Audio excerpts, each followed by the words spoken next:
All right, everybody. What is up? Good to be back. Great to be back, actually. A couple things.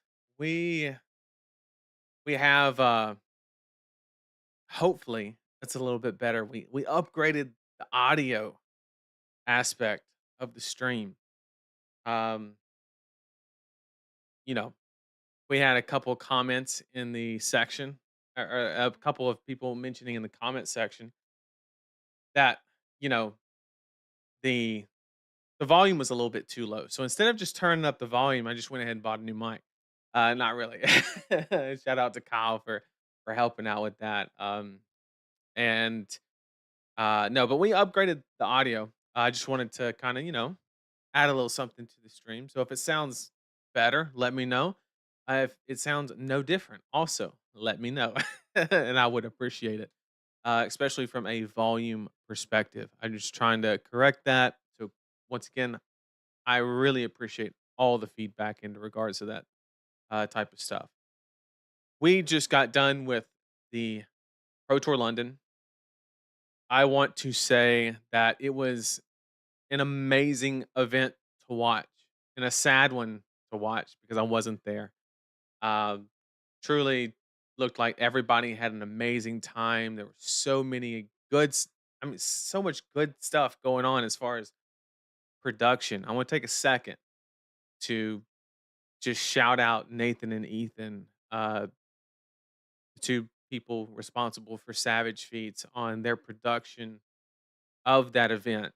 I don't know if everybody notices, but I've kind of caught on. If you go through and watch the evolution of the product that is the stream, every single stream, if you really pick it apart, there's always an improvement made. It could be something as small as like this one where they had the narrative cameras, right, for the casters to kind of give that more personable kind of experience kind of thing where it, kind of showed the side profile as they were discussing something in like a little bit of depth between the matches. It's small stuff like that. It's easy to look at a product from a streaming perspective and say, you know what, it's good enough, no real reason to innovate or anything like that. But somehow Savage Feats looks at every single stream and makes it even better. And I cannot wait to see what that product looks like a year from now or 2 years from now. So, amazing job on LSS's behalf because hiring them to do that was one of the best decisions they've ever made, um, from a perspective of just growing the game and increasing the visibility. So, I just want to get that out there and say that that was amazing and very well done. Um, we get caught up in chat real quick. A world without Enigma is not a world worth living in. We're about to find out. I'm expecting to start stream much better in stream. That would be funny, but then I would have to make a whole new stream and start that, and I'm too lazy for that. Can't be doing that. What's up, Owl? Good to see you. Who is boosting spin dog? I would love for you to tell us. LSS at Worlds introducing Enigma and Dromai too. I mean, probably not Enigma, but Dromai, I expect it. I expect. Um, what's up, Tyler? Good to see you. Nobody notices great broadcasts. You only notice when it's bad. Yeah, if you don't look for it and don't really appreciate it. So, I 100% agree. It's one of those things that it's very easily overlooked, but not for me. It I notice it every time, and I appreciate it. So we have a couple things to discuss. One more thing I want to bring up. Good friend Andy, the merch hero himself, um, gave an example of why the fab community is um, just a step above the rest. He was nice enough to send over some Pro Tour merch, even though I wasn't able to go, and it meant a lot to me because I wasn't able to attend, so I got a little bit of piece of it to have for myself. So thank you, Andy, for sending that. It was really kind and just unwarranted. Just. Voluntarily did it. I mean, just a really kind gesture that, the fab community. It's those type of acts that really just solidifies the fab community as just being a notch above the rest, and I really do appreciate that.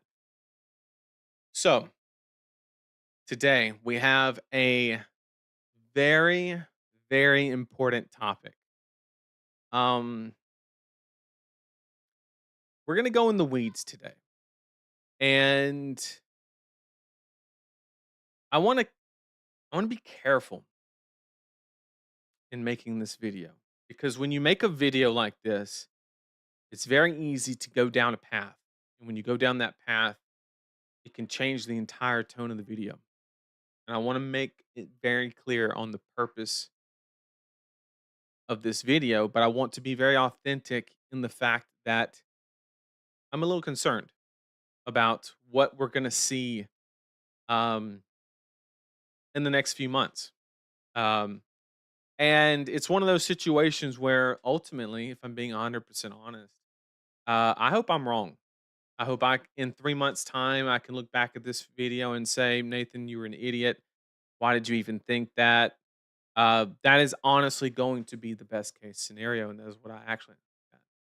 We got the doggo in the back, making a little cameo. Um, but that's like the ideal situation is that I'm actually wrong. That's what I hope happens. But I did some reflecting on the meta, what we're going to discuss today, when obviously Enigma LLs. And I stumbled upon something that I did not like. If I'm being honest. Um, and I don't want to set the tone. We just got done with a pro tour. There's a lot of people just enjoying flesh and blood right now, and that's important. And I don't want to damper the vibe or anything like that. What I do want to do is bring awareness to something that may or may not happen. It may never even happen, and it's not a concern. But if there's like that 0.1% chance where it does, and I can bring some attention to it, and maybe, you know, another 0.1% chance that it being said here kind of brings some more attention to it and helps it be noticed, then um, that's what I'm here for. That's the ultimate goal is to kind of give feedback for the game in the best way possible. But when I was looking at the meta, we started breaking it down, right? We looked at Enigma and we asked ourselves, what does Enigma do? Right? Enigma is basically a fail safe, a check valve, whatever you want to, however you want to reference it. It's basically your protection against dirtly strats, right? If we're being 100% honest. Now I know a lot of people are Uh, gonna immediately draw a line and a conclusion, say, "Oh, Nathan's worried about fatigue," and that's never happened before because there was other decks viable, and I understand that thought process, but it's actually a lot deeper than that. Um, because I found the way to beat that, right? And it's actually pretty simple, believe it or not. And so if there was a world where Enigma did not exist, then basically a lot of people are gonna immediately think, "Okay, Florian best deck," right? That's where a lot of people are gonna draw their conclusion to, right? And that is perfectly logical, probably right for the most part. But let's take it another step forward and another layer deeper in regards to why people think Florian will be a good pick, right? Good matchup into Aurora. But also, what makes Florian as good as he will be is the part that scares me. I quickly identified that in the upcoming meta, the most powerful thing that you can do in the game is be non interactable.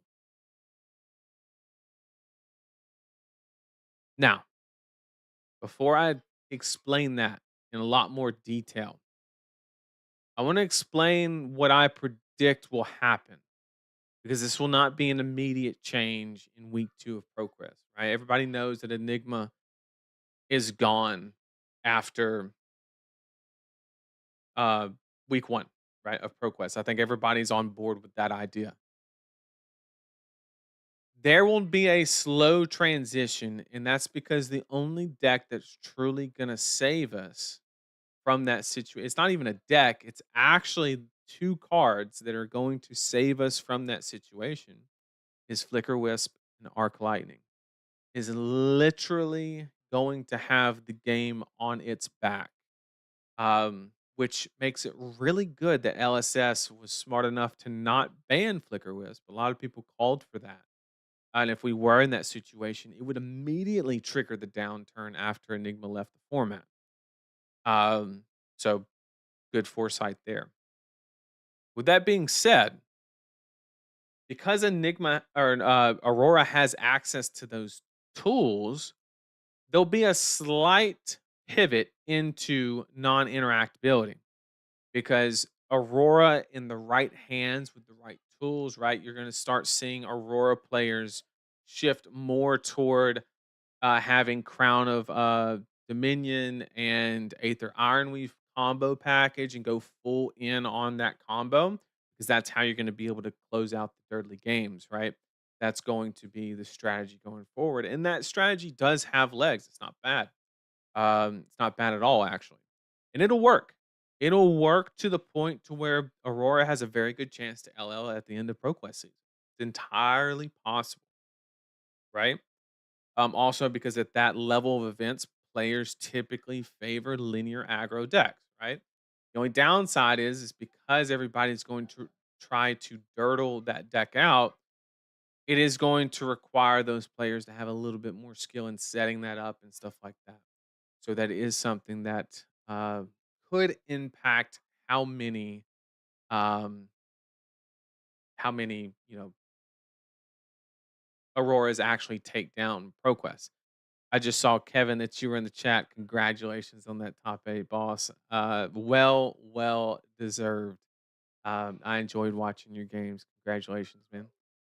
Um, and so I'm not so much concerned about that period. From the period when Enigma LLs to Aurora LLing, that whole period in between, which could be the two situations that basically play out, is Aurora could LL at the conclusion of ProQuest season, or she could go like after US Nats, or like the first week of the rest of the Nationals, kind of midway through Nat season, is like the second, you know, opportunity that she'll have to actually leave the game. Okay. When that happens, is what I'm worried about. That is my concern, is the day, not that Enigma leaves, but Aurora leaves. And I'm gonna explain why. And I know a lot of people are like, "Oh, Nathan, you just love 0 for 4s and Rune Blades," and it has nothing to do with any of that. The real reason that it's all theoretically gonna happen is because Enigma's leaving. Aurora is just gonna act as a crutch to alleviate the symptoms of what ultimately should happen, right? Now, I previously made the statement that in the upcoming meta post Aurora, the most powerful thing that you can do is be non interactive. What do I mean when I say that? Well, basically, what's up? I'm having a great night and I hope you are as well. So, what do I mean by non interactive? Well, I want to first break down my thought process so that way it gives anybody the opportunity to disagree with it or critique it in any way, because I'm more than willing to hear people out, and I'm even willing to be wrong. Hope I am.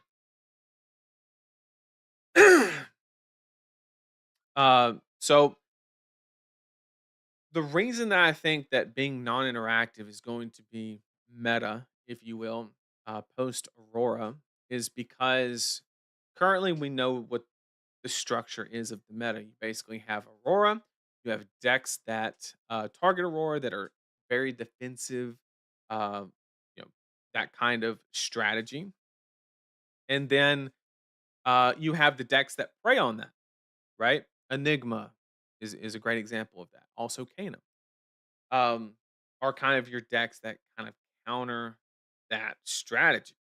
Okay.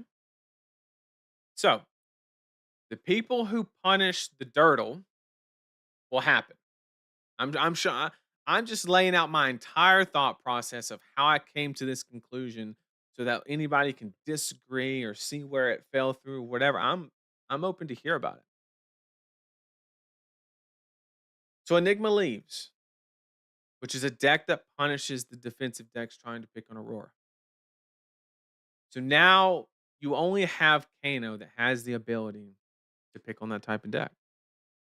Now, that's not the end of the story because Aurora will have a time period in which she will be able to adapt. Players will quickly realize that they have to go all in on the Flicker Wisp Arc Lightning strategy, right? They'll very quickly realize that. Hopefully, this video speeds that up. Hint, hint. Like here's here's your sign. Like this is it. Uh, get your Aether Ironweave and your Crown of Dominion because you're gonna need it during ProQuest season. Because there's a lot of people that are gonna try to block you out for a lot of their strategies and kind of play these slower mid-range strategies. And okay, so Aurora will have a time period where she can fight back, right? She can develop this, add this combo aspect to her aggro strategy, right? Which is interactive somewhat and has the ability to combat it, right? But once she's gone, what then? What would the meta look like? You have a bunch of mid-range decks. Syndra is complete garbage, right? Because people realize that you can just block correctly and win. You have Vinny that will be dog awful because nobody wants to interact with her, right? Warriors are going to be terrible because there's going to be a bunch of D reacts. You're I mean, let's just I'm just gonna look at a list of heroes to kind of get my. I mean, we're gonna have assassin, right? A bunch of assassins. Like Nu's gonna be fine because she's MST, but at the end of the day, you know, when everybody gets rid of their go again cards that they had for Enigma and add snags and stuff like that, and their defensive, I don't know if Nu's gonna be able to close the game out in a lot of cases. And actually, there's gonna be a lot of situations where Nu can just outgrind or a lot of decks would be able to outgrind, you know, new basically. So and Matthew, I'm glad you mentioned that, right? Verdance being a a way to counter that, and I would agree if the card Reaping Blade did not exist, which I actually anticipate could possibly get banned. If that's not a hot take, I don't know what is. Um, But Florian with Reaping Blade should be a auto win into Verdance because you just stack Rune Chance, and the second you take life, you don't take any more, right? If you understand that dynamic, you should never lose that game. Uh, and then Reiner is going to eat OTK combo decks. That's not true because there's this concept called life gain that completely negates Reiner's hero ability. And that life gain, unfortunately, is found in the generic card pool that any deck can just about access. So if you intimidate a card and then they just play CYB on their turn, they basically blocked for 6, and your intimidate did not do anything. And that's where I begin to worry. I say, okay, so Assassin's not that good because there's so much defense, right? Uh Prism got rid of her one tool that she truly had, Tome of Divinity, to really just ramp up the arc lightning rebirth combo consistently. She can still do it. But like that was the consistency piece to really get that going to punish a dirtly strategy or a non-interactive um kind of strategy. And so that's I hope people are starting to get to what I'm getting to, kind of seeing me connect the lines. Um Once again, the strongest thing that you can be doing in approximately 3 months from now is doing things in the game that are non-interactive. And let's define what that means. Let me give some examples of what being non-interactive actually means in the game of Flesh and Blood. Good example of that would be, of course, what we've already hit on is Florian, building up rune chants and things like that, right? Also have, you know, another good example would be Kano. Kano, if you have a skilled enough pilot, has a definitive win con against any deck that doesn't want to do anything. You just have to have the skill to execute it, right? Which, depending on how slow the strategy is, it kind of tailors the difficulty and whatever the case may be, right? But even that is going to have a situation where Uh, there could be some skill implications, like you have Tiara and some tech like that. There's not you still have counters like Scour and stuff like that for counterplay. It's just going to be a lot more difficult. It's not going to just You're not going to be playing solitaire and just stacking. Um, and Sloop, you actually brought up a good point, dude. I think Gravy Bones will help fill that role Enigma is leaving, and that's a great question. And currently, I can't make the assumption. I know I understand the line that you're drawing. Allies, right? Having allies is theoretically the same thing as you know, I just don't know at what because if he cannot produce a lot of allies, the reason that allies beat Dudley strategies is you can always produce more than one a turn. And then eventually you build a board.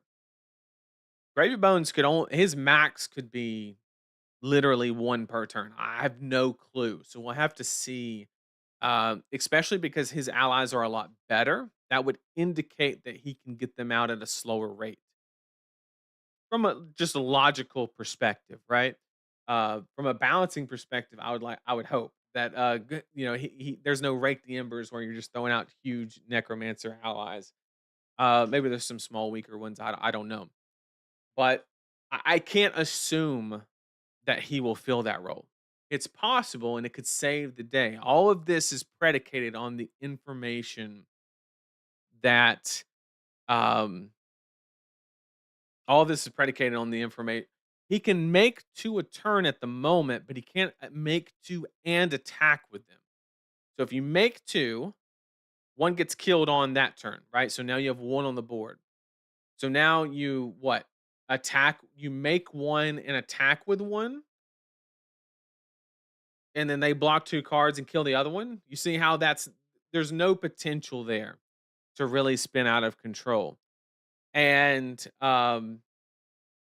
it it really just once again, this is speculation. This is not factoring anything in the new set because I don't have enough information on it. I'm just looking at the game where it is and how it currently operates. And what I see is something a little concerning. Um, Fi is great into those type of decks, punishes them very heavily. Normally, how I would 100% agree with you, right? 110%. The problem is the generic card pool has gotten so strong with things like that's all you got and this round's on me will make a comeback if what you're saying is correct. I mean, foul under and failing are just insane. You don't have Art of War anymore, so the punish isn't that bad. I mean, yeah, you have stuff like tenacity, but I mean, I'm just saying, yes, I agree, but it's not to the degree that of the last time that we saw it. And so that's ultimately what my concern is through what I just explained. I think that the most powerful thing that you can do is do a strategy that's non-interactive. And from a gameplay perspective, that is terrible as far as enjoyment of the game, as far as new players experiencing it. And why I suggested Reaping Blade actually eating the ban. The the logic there is you introduce verdants as that would allow verdants to come in and act as that enigma. Like if you want to sit there and do nothing, I'm gonna blow you the fuck up. Like it's that simple, right? And that's why I actually think that that card will be banned, not because it's too good. It's definitely fucking not. Bolton combo, 2 words, plow under. Um, and all the other Arsenal hate in the world. But that's that's the thought process. That's how I came to that conclusion is I just thought to myself that every good strategy that I could think of how to attack the meta involved doing something that your opponent cannot interact with, and that is pitch stacking a lethal decisive combo with Kano or Florian just stacking rune chance. And yes, there are some tools. They're not nearly as vast as they probably should be, but you have some stuff like rolling fissure and some stuff that does actually kind of, you know, take out the some of the rune chance. But I I don't know. And I do want to kind of reiterate the fact that I hope I'm wrong on this. I hope I hope that when Aurora goes, we go into an aggro meta for whatever fucking reason. I don't see it, but who knows? I hope that is what happens because in my opinion, Illusionist and Wizard are designed to counter that playstyle. Even with Reaping Blade, Kano and Acilio should be able to counter those decks. So, Matthew, 100% on board. The problem is, what skill level does it take for a player, or how should I word this? How accessible is Kano and Acilio as from a player perspective? I would argue not very, right? So if your gate to not have that happen in the game is two heroes that 10% of the player base can play effectively, is it really doing its job? Where uh basically, you know, uh y- Verdance is the delta. Verdance is the key here because Verdance doesn't have some nuance to the deck, absolutely. But it is not. I mean, we saw me play it, and I won 2 games on stream. So I'm basically a wizard main. It is established, right? And if I can do it with an Alabama education, then literally every other fab player can do it. So now that that's mathematically proven, that's the solution. Verdance is the key. Verdance is the deck that can be represented enough to punish that strategy. Okay. That is the key. You can't say 2 decks that are so difficult to play that only a handful of players can actually do it, but it'll fix the game. Like, I agree with you. If everybody would just dedicate 30 hours a week and learn those heroes, then like, yeah, we're safe, right? Um, but What's up, Cody? Runaways had literally the same thoughts as you at London on Sunday, so I hope we are all wrong. It's funny you mentioned that, Cody, because I literally started the stream with saying exactly that. I said, this is one of those situations where I'm going to give my opinion, but at the end of the day, I I hope I'm wrong. And once again, the point of this video, I do not want to doom and gloom. I don't want to say that I don't want to say that Fab is headed for the dark ages or anything like that. That's not the goal of this video. I just want to bring attention to a situation that I predict happening. And clearly, a lot of other very talented players are also predicting. So, this isn't just a case of Nathan's being an idiot and put a hero in C tier, right? Because Cody just confirmed that a lot of the runaways have the exact same thought. They could have also put the same hero in C tier, but it's a possibility, but we don't know, right? And but at the end of the day, what needs to happen, what has to happen is LSS. If there is ever a meta that they cannot afford to take action, it is the one when Aurora leaves this meta. I'm saying it here. I'm saying it now. It it is like I cannot exaggerate how important it is for them to have their finger on the pulse and monitoring that situation. I don't care what the development cycle looks like currently. I don't care how far behind on deadlines somebody is. I would dedicate a large amount of time analyzing the meta that would exist without the existence of Enigma and Aurora. And I would study the shit out of it. And I would even take it a step further and say Zen will probably be gone. He'll win some. Um,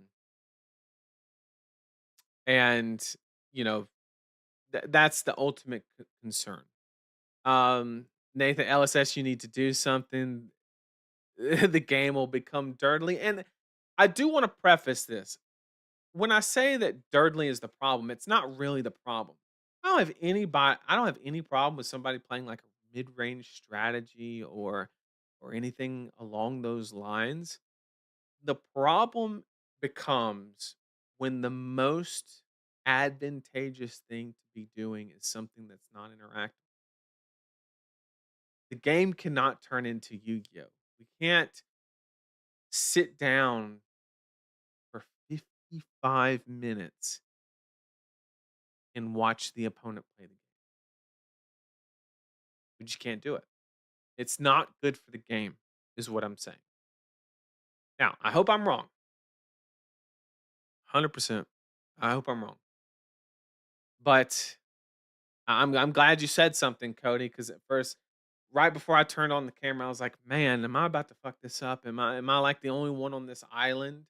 But I'm glad, we could all be wrong, Cody. It's entirely possible, but at least it provided a little bit of validation that I'm not completely out to lunch in this situation. So I do appreciate you kind of um yeah, Zen does have a little bit of protection with stacking for Cosmo and stuff like that 100%. And then you can hold them hostage with Zen State as well.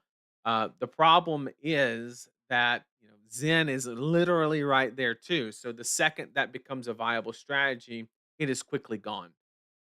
Literally wins a couple of events and it's gone too. So um sorry, just tuned in. What's the concern post Aurora and Enigma? The problem is the strongest thing that you can be doing in the game of Flesh and Blood post those two heroes are non interactive strategies, which will incentivize players to play strategies like Kano, Florian, stacking rune chance, stacking combos, stuff you can't really do a lot with. It will incentivize that type of strategy, which at the highest level, we will find a way, right? We will find a way to attack it. That is not my concern. My concern is not the players going to Pro Tour Singapore. That is not my concern. My concern is somebody showing up to an armory and playing 4 rounds and making 4 decisions. That's my problem. That's what I think the problem could get to. Possible. But the aggros can pressure him. I don't think they can. I Syndra is a joke if you dedicate to blocking her. I'm telling you. Like you cannot agree with it, but look, at the calling at the Pro Tour, not one of them converted to day 2. The past 2 callings, not one of them converted to day 2. In the past 2 months, almost 100 players have registered Syndra for a calling level event, and not a single one of them converted to day 2. I cannot speak for, um, I can't speak for, you know, um, I can't speak for the Pro Tour. I don't know what the Syndra number was for the Pro Tour, but that's also a split format.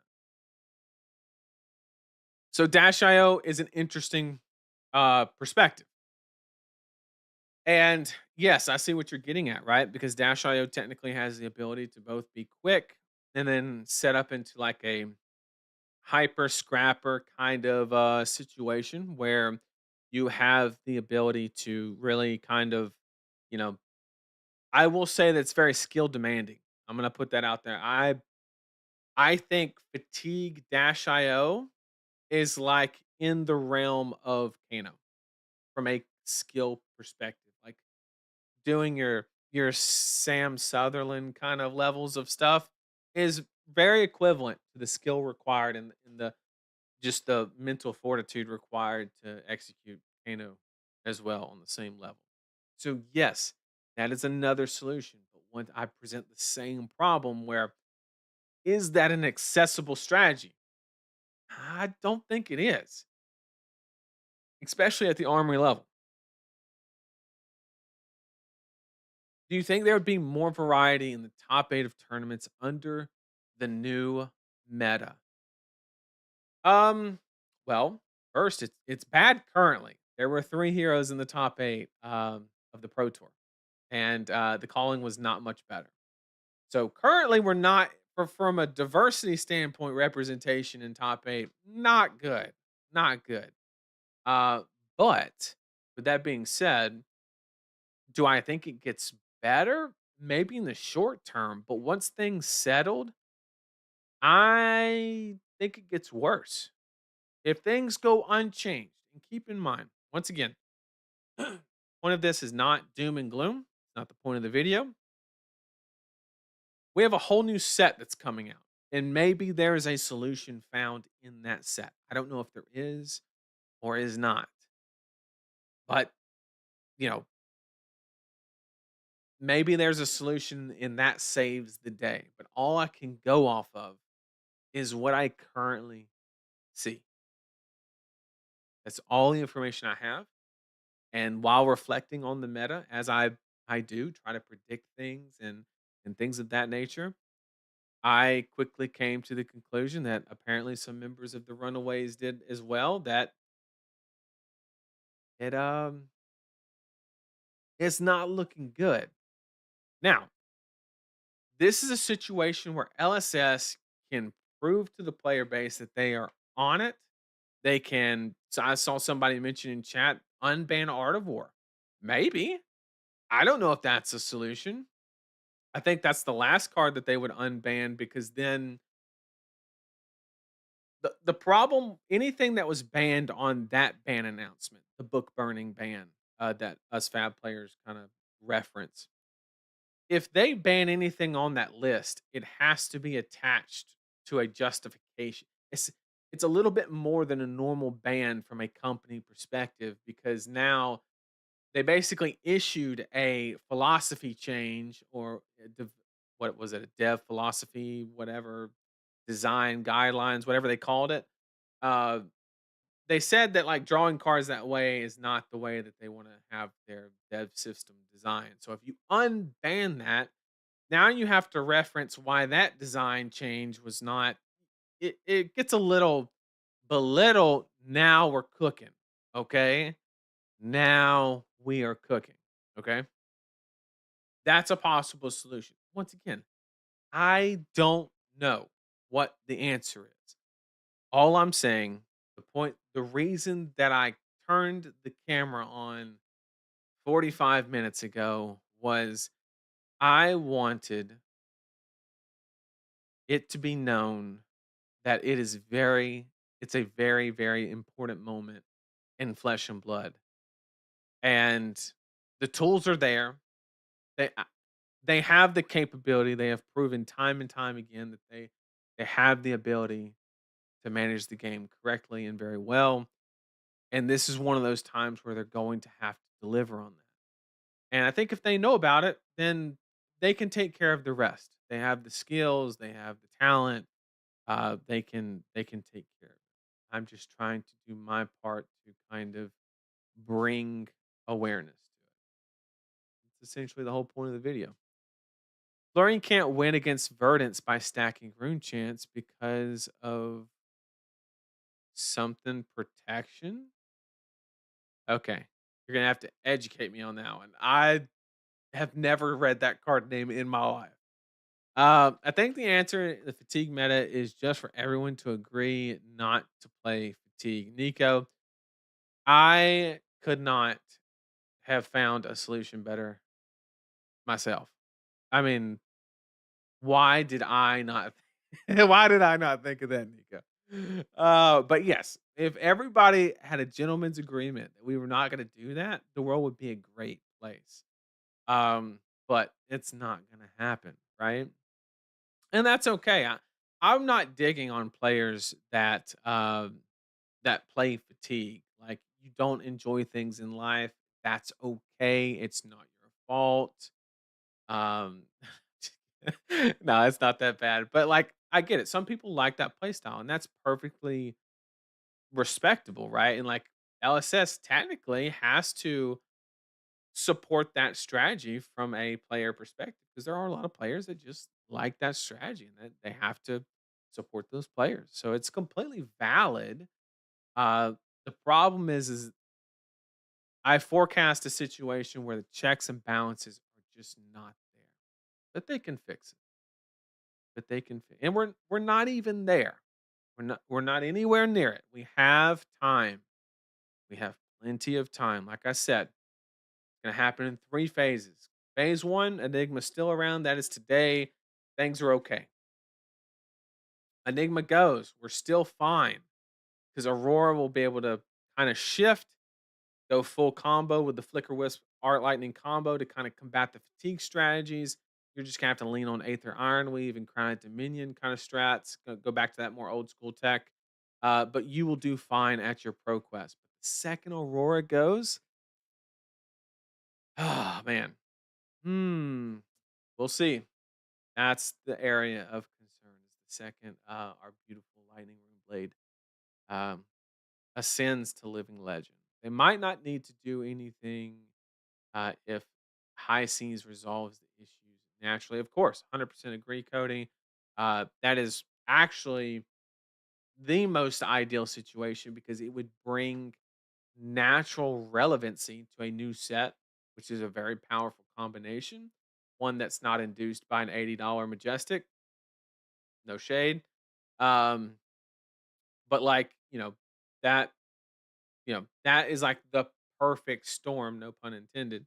That if there is a solution that's built into high seas and it just so happens to be delivered at the exact right moment, that would actually be like sick. Um, But yeah, that I just wanted to kind of share my thoughts on that. And if there's anybody in chat, I mean, God, there's almost 200 of you. anybody disagrees with me, throw it out there. Let's talk about it. I tell me why. Tell me why you disagree, and maybe we can learn something from the discussion because I, you know, I don't know. Looks a little sus, is all I'm saying. Max Armory deck will solve these issues. Uh, just like the Bolton one did. I'm just saying. I'm just. Oh man, something like that is a card that is like Zen State, but for arcane. Okay, but then that means you have to like sit on it. What makes Zen State so good is you get to hold them hostage while presenting max damage. That's the problem. If you have to wait for a certain card, and I don't know. And honestly, even if that card existed, that doesn't win you the game. All that does is get you to a draw, right? Florian doesn't discharge his rune chance until he 100% knows that card's not in your arsenal or hand, right? He's not going to attack you unless he can kill you because if you drop below his life, you kill him. So all you do in that scenario, even if that card existed and works exactly in that manner, the only situation you create, because life gain is the key and reaping blade exists, you have a stalemate. That is the natural solution to that game state is just a stalemate. Should be a draw. If both players are playing optimal to the chance to win, it should be a draw. Have you ever blocked Fang? It's easier to exploit than Prism been said. Why you gotta do that too? Why you gotta do that too? Fang is not it. Um, so I understand where you're getting at with Fang. The problem is Fang, if you actually look at it, it's actually the exact same strategy as Vin set, just in a different package. Fang's value engine is revolved around not using every card on defense and not using every card on offense, but a mixture in between, just like Vinny. Fang's greatest weakness is somebody that does not want him to hit. Period. Right? Like that's all they're trying to do. Because your daggers are a finite resource, unlike Kadachi's, where you can always go Kadachi, Kadachi. You can't always go Obsidian into Obsidian, right? It's not an option. And I know somebody in chat's gonna say, "What about Decimator Axe?" Well, do you know what 60 rune chance in Ninth Blade does to that? I don't want to explain that.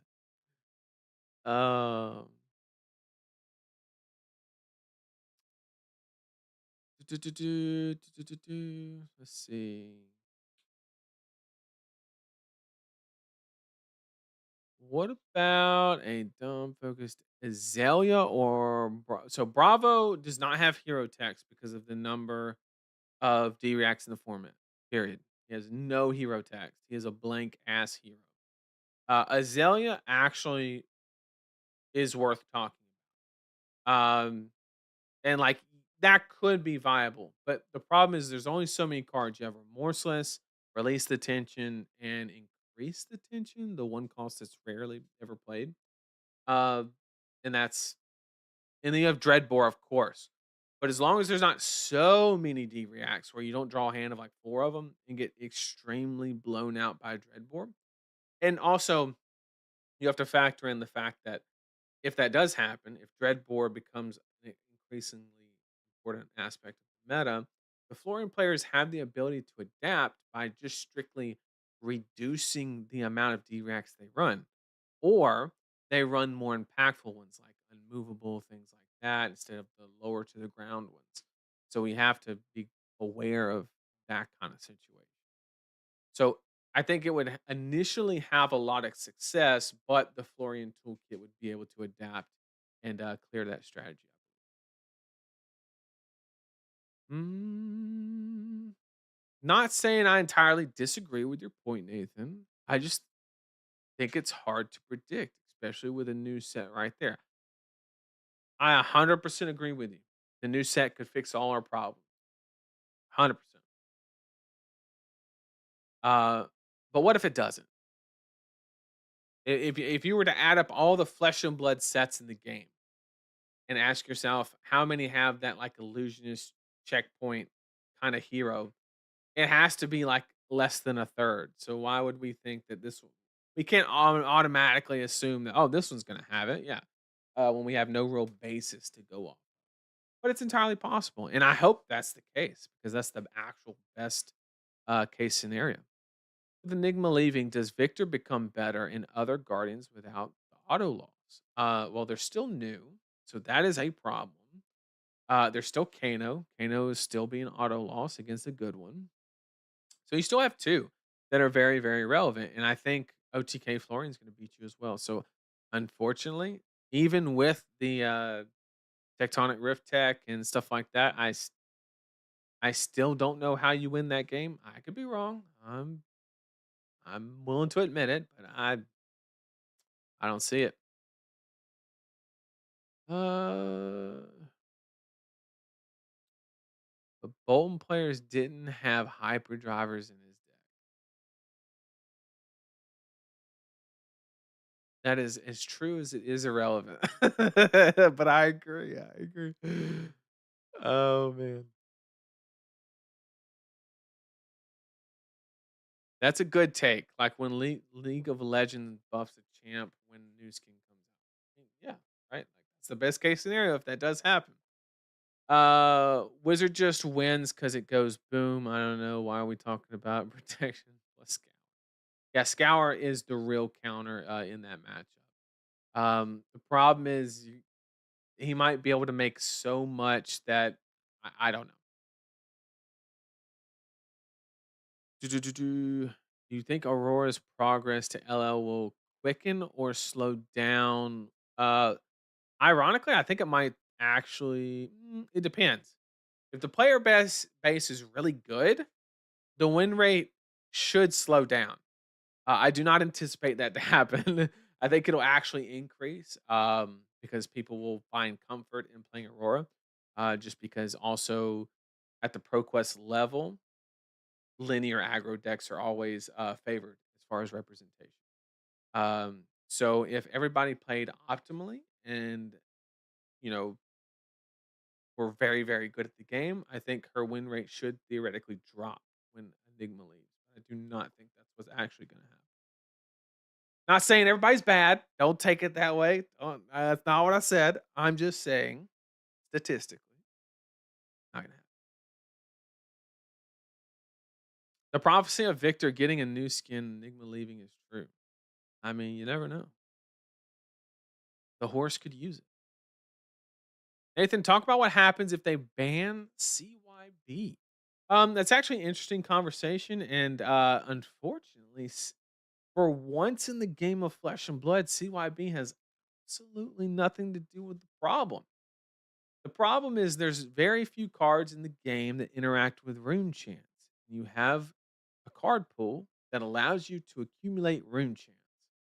And they're not time gated. They're not like might tokens where you have to use them the next turn. They just sit there and you can't do anything about it. And if you ever tried to resolve CYB against a Kano, that's a joke. So yeah, I it's gonna sound crazy, but I think CYB might be less played than it's ever been played once Aurora finally leaves. Hot take, but maybe. Or maybe I guess CYB would be the natural counter to the D-React hate. So maybe it stays. Maybe it stays. I don't see it being the premise of the problem. Solution is unban Tome of Divinity. It would help, right? Like I said, solution Prism should be part of the solution, but I think the not having the reliable access to the combo via Tome of Divinity really hinders her ability to take on that position. So I agree that that's what is necessary for her to fill that role. The The problem is exactly what I mentioned before with Art of War. If you unban a card that was banned during the book burning, you have to revisit your philosophy decision and present the community a justification, which is a little bit uncomfortable. Widowmaker. Oh, I forgot about that limited card. Doesn't Acilio solve that problem, or is it? So I mentioned earlier that he does solve that problem, but it's a very difficult deck to play. And if you only have so many players that can actually play the hero to solve the problem, you're not really solving the problem. Um, like let's say that you had 100,000 forest fires, but you had 10 firefighters that knew exactly what they were doing and could like extinguish any fire. The world's still gonna burn, right? Because there's like 100,000 fires, right? So it's a problem of quantity, not necessarily quality. He can do it 100%. There's not enough players in the Fab player base that are willing and or capable of playing Kano. I would lump into that category in Acilio to solve that problem. But yes, if they would stop practicing limited. Damn, that was a good one. Oh man, that was good. If the Kano players would stop practicing limited, then yes, they would be able to carry the game on their shoulder and solve all of our problems. But they're very they're very deep into the limited formats, perfecting those. So, oh man, that's too good. Olympia was playable next. Um, basically Zen Stay. Yep, yep, yep. We already talked about that. Where it's just a like a stalling situation. Aren't Guardians getting a whole set in August? They might need two or three. Yeah, they might be good, just not indicative of the situation of not being. The last thing I want to play is a Guardian if people are not wanting to interact. That is not what I want to be playing. Unless the whole Aurora or not Aurora, Aura Guardian package finally is like relevant. Then that might could be a decent counter where you like just go so tall that you guarantee link damage, maybe, but then you have life gain to punish that. I don't know. I don't. Let's see. Let's see. Are we making a tier list? Chat, are y'all about to talk me into it? Are y'all about to talk me into it? All right, somebody brought it up. Let me know in chat if we're making a tier list. I'll let y'all decide. I knew that was gonna come up. I knew that was gonna come up. Florian is favored into Guardian normally unless grass. Yeah, you can instant speed it. Yep, we already talked about the wizard car. Assassin will not be feasting in this meta. I 100% agree. Assassin should fall off very hard. New will hang on to some um, kind of meta relevance, but I don't see it being, you know, I don't see it being too strong. But we'll see. Caught up in chat. Um,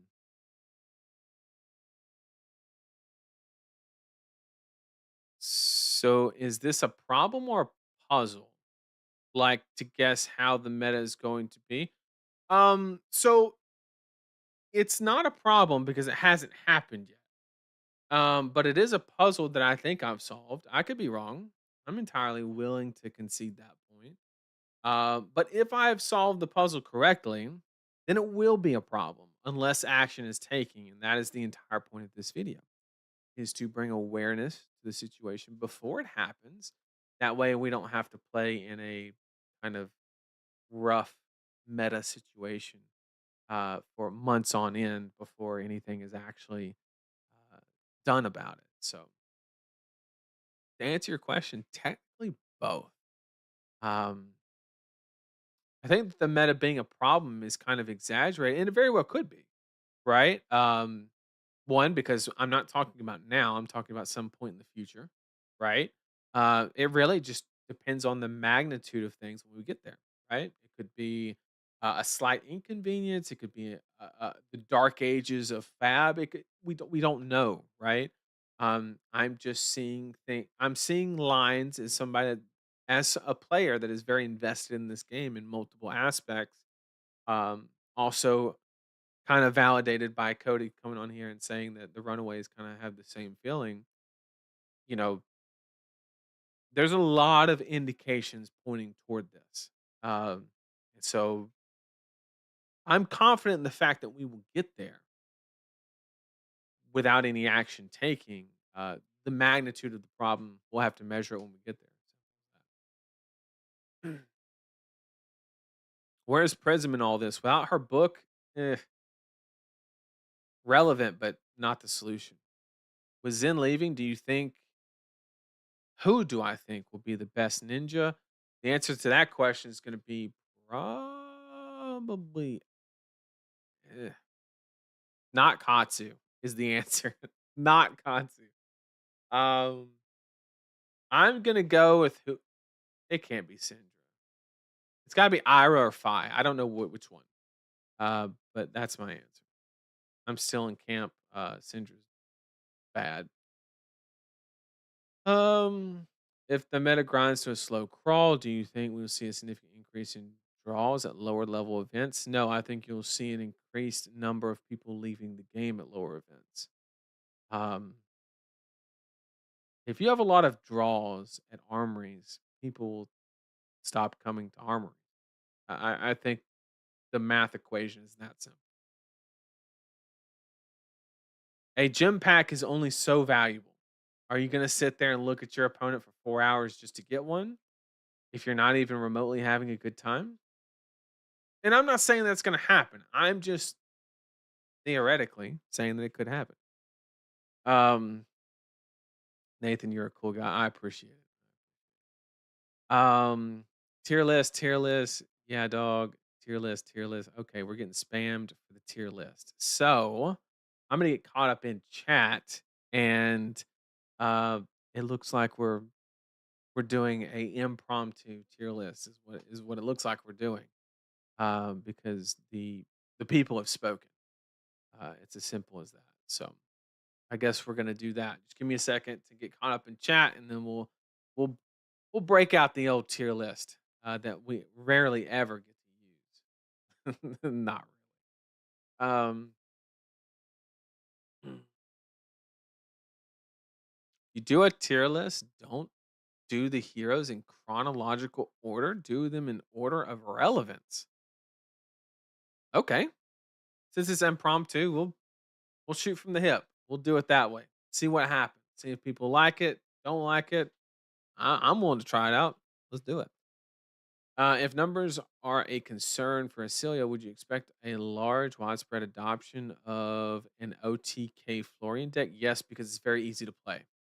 That is my main concern. Is exactly that. Dawn Blade is the answer. Nick, Nick,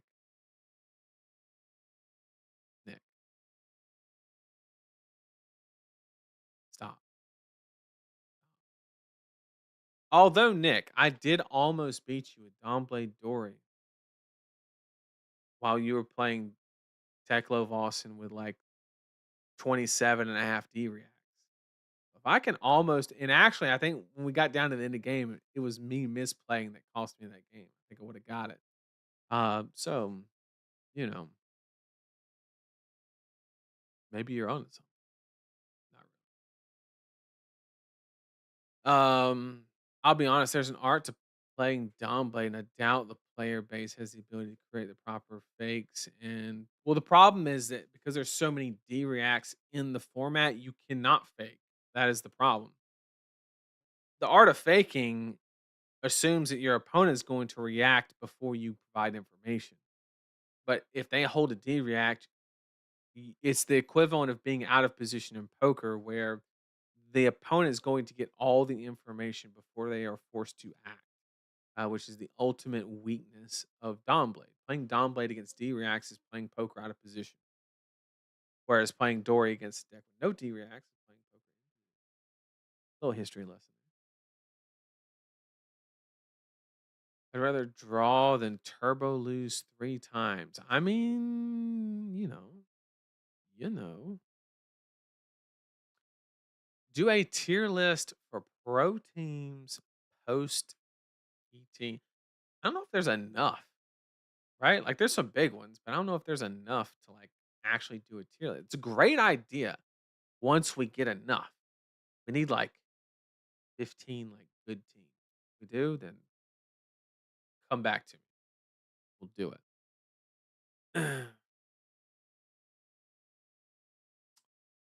Okay.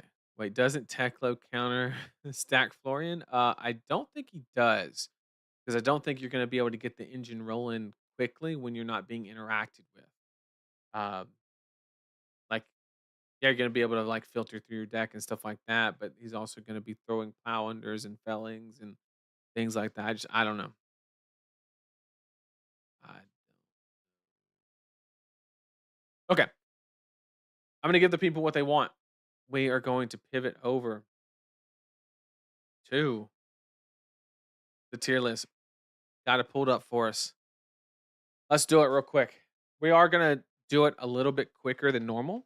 Is going to be our goal, and this is kind of impromptu, so I don't have like any notes or anything like prepped. But I'm here to you know I'm here to give people what they want. It's that simple. Because of what we have discussed, right? Um, I think it's very obvious that these 2 decks are going to go at and it's because they are kind of Florian, I expect to be the standard, and Kano, I expect to be the answer to the standard, from a surface level. And, oh, I love the icons. I did not create them. Let's see who did. Sam. Shout out to whoever this is. They're the ones that put this together. It was not me. I went to this website and I typed in flesh and blood and I clicked the button. So the effort for the icons 100% goes to them, not me. So let's just give credit where credit's due. But um but I know this already looks fucked. Like, I mean, this is already just horrendous, right? Like, to start the tier list like this is just wild. And I understand how stupid this looks, but I just need you to like think about it and kind of come to your own conclusion on, what actually is going to happen, right? Um Now, there's some outliers. Let's just place the easy stuff, right? We know that's going to be in D tier. We know that's going to be in D tier. We know that's going to be in D tier. We know Max, we don't know because of the armory deck. We know Katsu's going to be dog shit. We know Kasai, there's no reason to play Kasai. These are not in any like actual order or anything like that. It's just what it is. Yeah, that gets our D tier kinda hooked up pretty good. Oh, and we can throw bets. Um, but that'll get us started on our D tier, and then like, you know, let me see how chat's reacting so far to the hottest tier list on the planet. Literally said it, hottest tier list ever. That's hilarious. Prism first, let's go. I love the icon. Five better ninja could be. Kano S tier fire. Wow, this is cursed.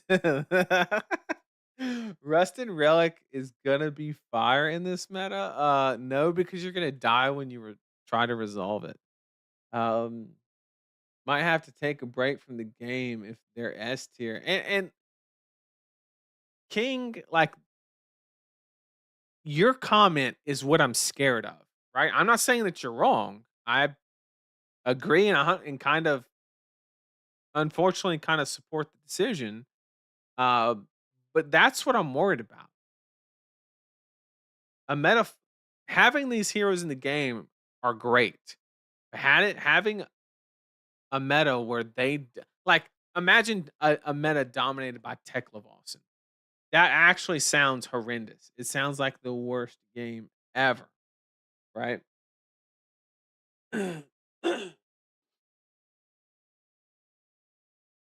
No reason to play Kasai when the swimsuit Marvel is soon.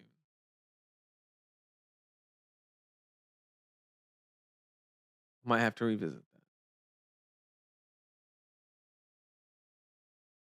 What about Eugene? Oh, we don't have Eugene on this tier list. Hang on, hang on. I can fix it. I can fix it. Eugene. There's Eugene. I'm basically Ethan, just working in the background. Boom. A Eugene has appeared.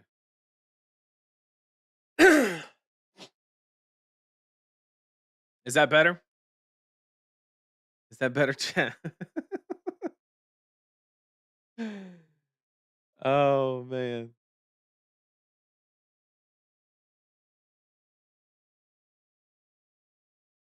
You once again psyoped me into taking a mech to an event. Well, I hope you did good with it, Jacob. I really hope you did. Um, if Teklo S tier, then Eugene is above S tier. I mean, I would, but like his picture won't go higher. I try it just falls, unfortunately. I would if I could, but I'm limited by HTML.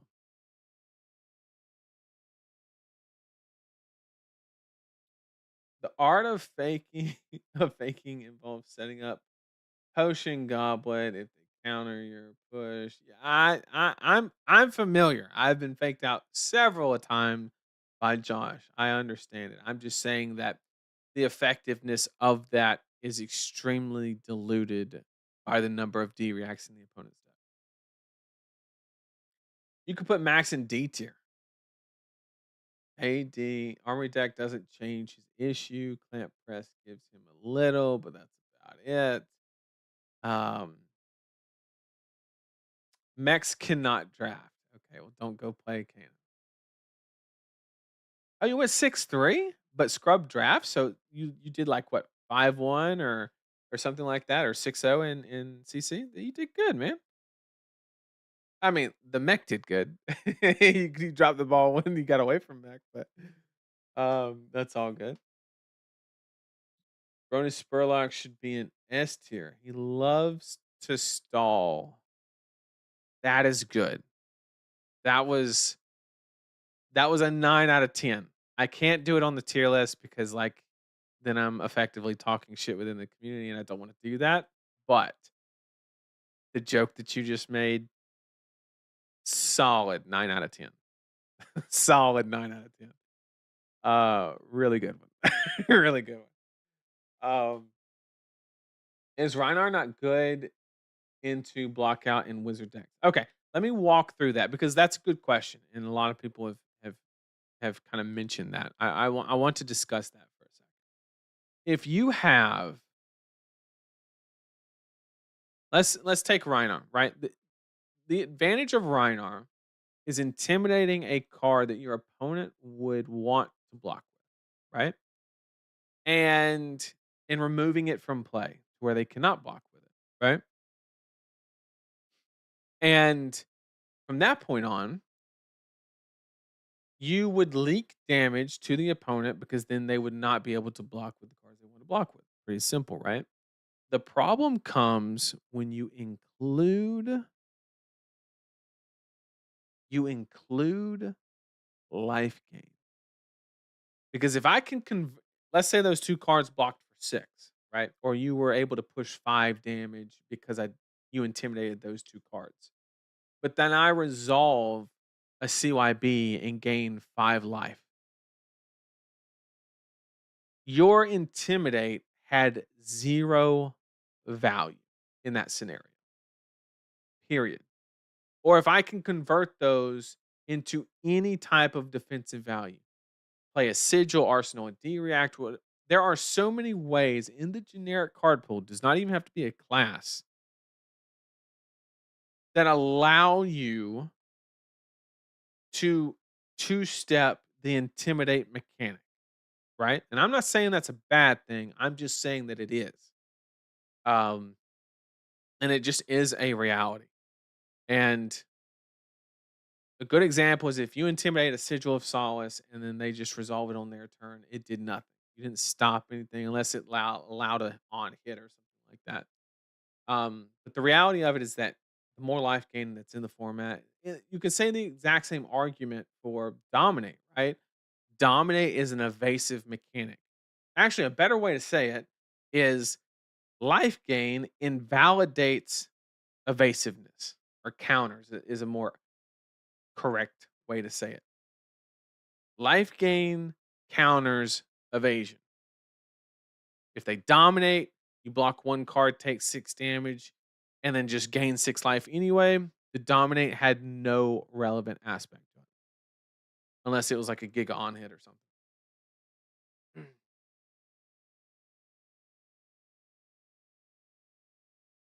So, Jason had a question. What up, Jason? Good to see you. Yo, Nate, though, just got in. What is this S tier Florian? So, currently, Jason, what we're referring to is the meta post Enigma, post Aurora. Okay. That is what we're currently looking at. So, actually, what we're going to do is add a row below. And what we're going to do is say LL. And then we're going to kind of communicate that a little bit better. We're just going to throw Enigma and uh, Aurora into that category. So that way, if anybody joins us, there's they kind of understand what we're going for from that perspective. So this is what we're talking about. We're talking about a meta post Aurora and an Enigma. Um, because when Enigma goes first, which everybody anticipates, I think Aurora will dilute the symptoms of what could be, right? Um, so this is, mm, I know this is going to happen. I'm going to make this tier list. I'm going to look like an idiot because somebody's going to go on the purple Discord and say Nathan thinks Kano's and Florian are the best decks immediately. And I don't think that's the case, right? Like if we were doing a tier list after Enigma left alone, then it looks much different because now Aurora obviously is going to go up there as well, and then you're going to have some decks that get a little bit better going into Aurora that kind of uh, I mean, if people play optimally though, theoretically it really shouldn't because right because this deck still does its thing against Aurora, it's still favored into it. Um, actually, hold up a sec. Kano automatically beats Florian, theoretically, even with the TR attack. Yeah, I think it's a very decisive win with scours and things like that.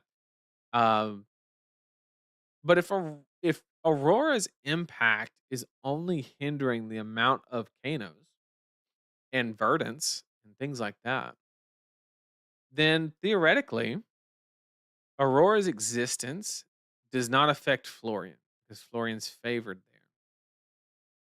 But Aurora's existence does affect the Kano inverdance representation, or it theoretically should, which means now that I think about it, now that I'm explaining it to you, chat, maybe this change happens a lot quicker than I thought.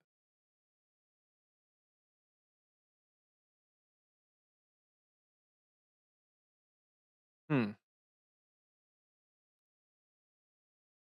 So now y'all got me thinking. Y'all got the wheels turning. I mean, turning. So let's change up this tier list a little bit. Let's not do a tier list for when Aurora, right? Because I need to disprove my theory. I think my current thought process is maybe there's an immediate change after Enigma leaves. Let's try to prove it. Let's try to look at the meta and say, okay, Aurora's here. Aurora is the deck to beat for ProQuest season week 2. The easiest way to beat that is Florian. Plain and simple. There's no other deck here that's going to pick on that deck more than Florian. Florian is literally probably the best deck to combat Aurora. Probably has the best matchup spread. Let me see real quick if I can confirm that via data because I don't want you to just believe me. Um, I want to go to February. Oh, sorry, I changed cameras. My bad.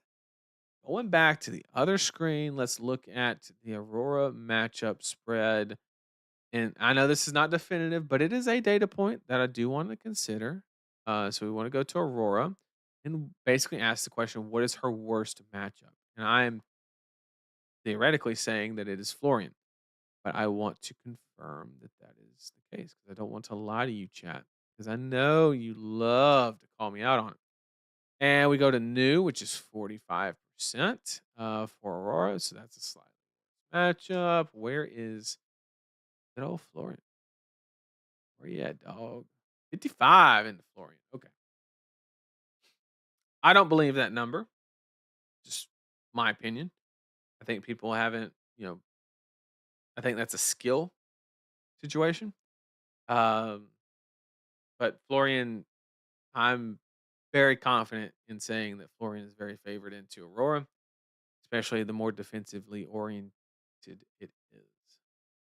So with that being said, what my chat, make sure I haven't missed any good comments. Yeah, Vincett's a good matchup too. That's a great point. That's a great point. So, but Vinny's gonna fold to Florian, right? So if Florian has a good matchup into Aurora, and Vinny has a good matchup into Aurora, why? What advantage to you do you gain by playing Vinny over Aurora or over Florian? I can't even talk. And I don't think there is one, right? You still get dumpstered by Kano. You There's no deck that you're beating by playing Vinny that you don't beat playing Florian, right? But maybe like Phi, maybe.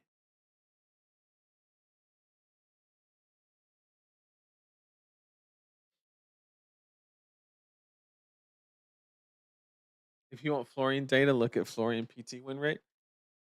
Was it good? Florian sucks against Aurora. Uh, I don't agree with that.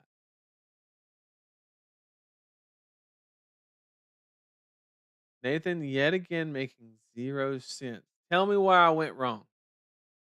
Tell me where I went wrong. I'm interested to hear the hot. What is Zuri going to come in and save the day?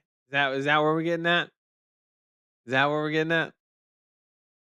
Is Zuri just going to come in and solve all our problems because she can not swap in a win condition with her 2 for 6s? Is that what going to happen? I think Kasai can outvalue Florian. Get the fuck out of here. Get the fuck out of here. You're telling me the hero that's been on long-term disability since the calling in LA is going to outvalue Florian. That's what you're telling me. She's been getting disability checks for the past 9 months.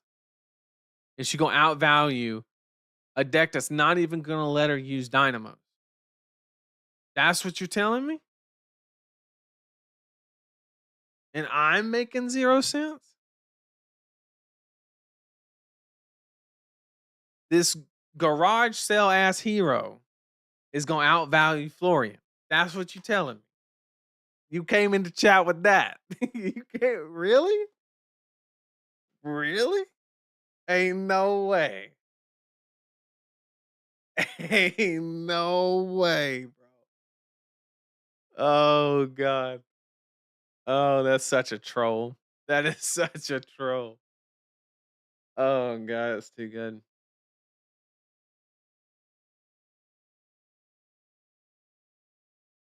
Just raise an army. Easy win. Okay. All right.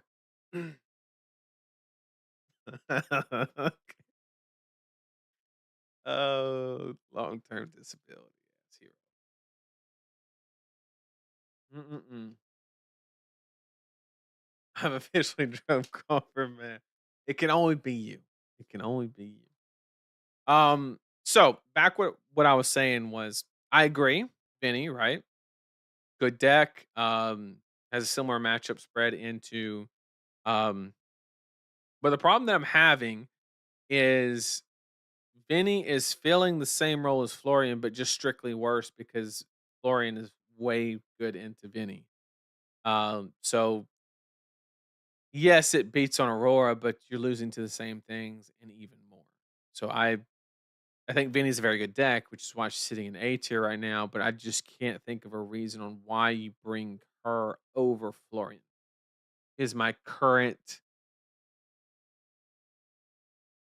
thought process.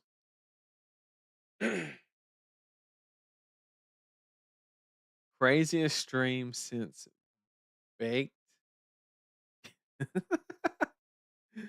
Deck is filled with reds. You're taking damage. But Vinny can have game into wizards. Can she? I don't know about that.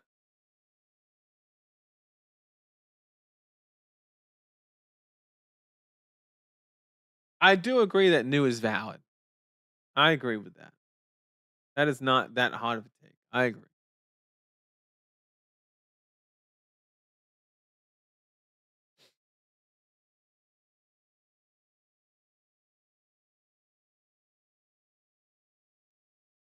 Okay.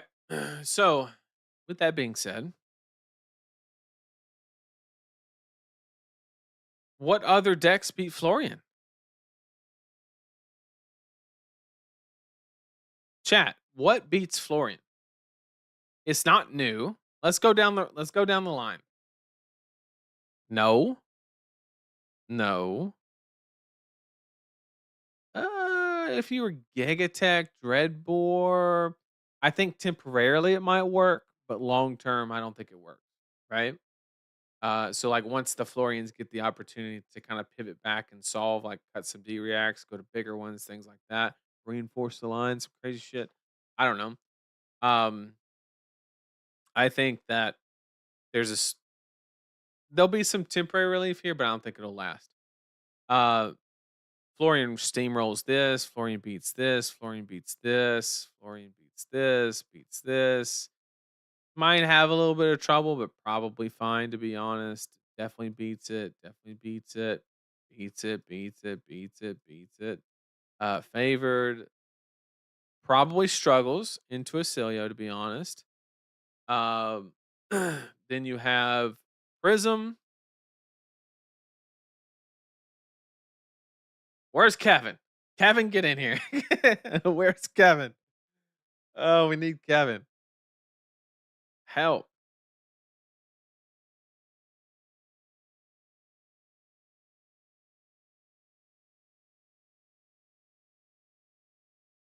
Didn't you lose to a new on stream on Florian Crawford?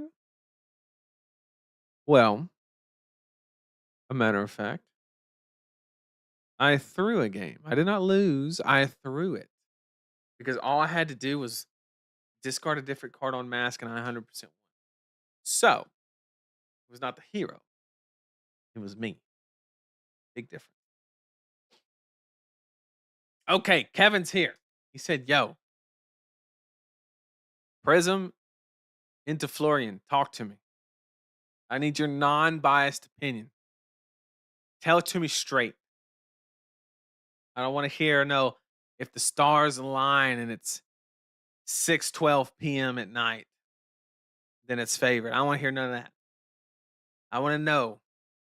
Give me a percentage, not an illusionist cope percentage."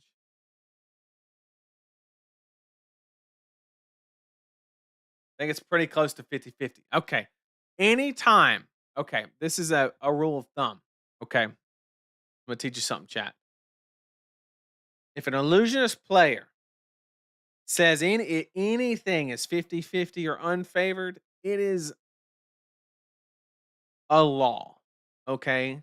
You have like the first law of thermodynamics, you have the second law, you got like Newton's law of motion, things like that. And then there's illusionists saying shit's 50-50 or unfavored.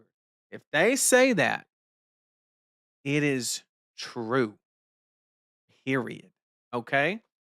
If they say it's favored, doubt everything. Okay? Just doubt everything. No shade, but man, I have a sample size. Let me tell you. And I'm not saying it's Kevin. I just know Kevin plays a lot of illusionists. Um, but I'm telling you, it is be that way. It is be that way. So if he says it's 50-50, then that's not like a real good data point, right? So Reinar, sure, Reinar probably has some game, but maybe Florian can adapt and add more life gain to kind of counter that intimidate strategy. Riptide's not beating Florian. Teklo's not beating Florian. Zuri's not. All right, talk to me. Anybody play Verdant in the chat? Like I actually play Verdant.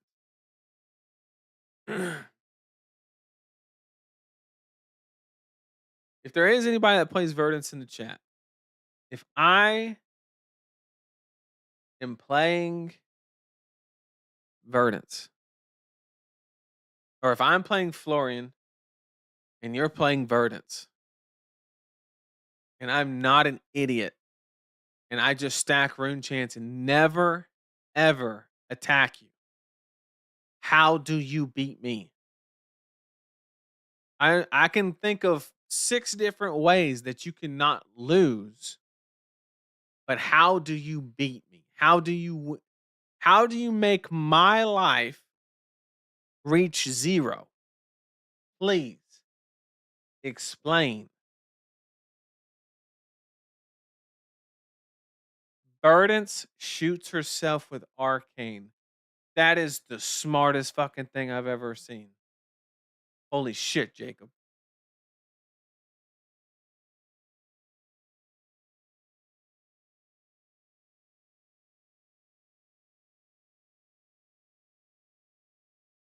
That changes everything.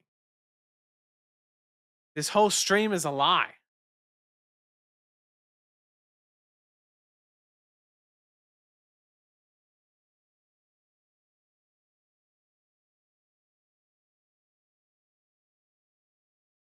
All you have to do is damage yourself. God, what is this game? Oh my god.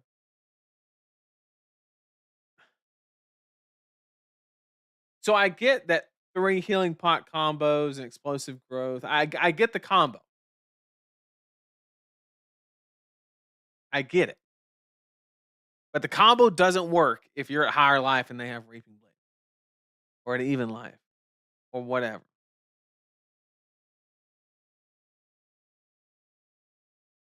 It's funny how because I did this during Pro Tour 1, I brought Chain. Okay? And my master tech that I brought to that tournament that threw a lot of players off, a lot of good players, was there were some Starvos that were executing a fatigue strategy. And what I actively did as a chain player was I did like count and stack and all that stuff, but an additional layer that I did anytime I Rosetta'd after using creepers, I would use the Rosetta Thorn arcane damage to hit myself to keep my spellbound creepers. because the way that they would win is they would block all the arcane damage and dissolve your creepers, and then your turns got much smaller. But I would hit myself with the Rosetta Arcane because Spellbound Creepers doesn't say you've dealt 2 damage arcane damage to your opponent or anything. It just says have dealt arcane damage. So I'd hit myself with the Rosetta Arcane to keep um my creepers around. So I like the idea of hitting myself with some arcane. I'm about it. Okay. Um, I'm all for it. But that, Jacob, you got me thinking. Okay. What's the average life gained? What is the average amount of life gained during a rampant growth combo? That's the next question that needs to be answered. Time out. One more thing. Let's go to February. Let's go to, oh man, I got to log in. I don't want y'all to see my shit. Oh man. Hang on. We're cooking here. We're problem solving. We're saving the game of flesh and blood on this stream right now. Hang on. Just got to log into February 1st. That's the important part of saving the game. Okay, I got this old Majin list that probably is completely irrelevant now, but we got it. Okay, we're in it. Okay, so how much arcane damage do we have in this deck in which we can target ourselves? That is the question. And does Surge and Aethertide apply to us? Fuck, it says deal 1 damage to the opposing hero. Okay, first card you play each turn with arcane damage effect instead deals that much. And it's dealt by. Okay, so you can't hit yourself with the weapon. That sucks, but we can adapt. Okay. How many arcane sources do we have that can target ourselves? Is the question. Because we need to walk ourselves down to what? 20? I mean, what's the average rampant growth combo?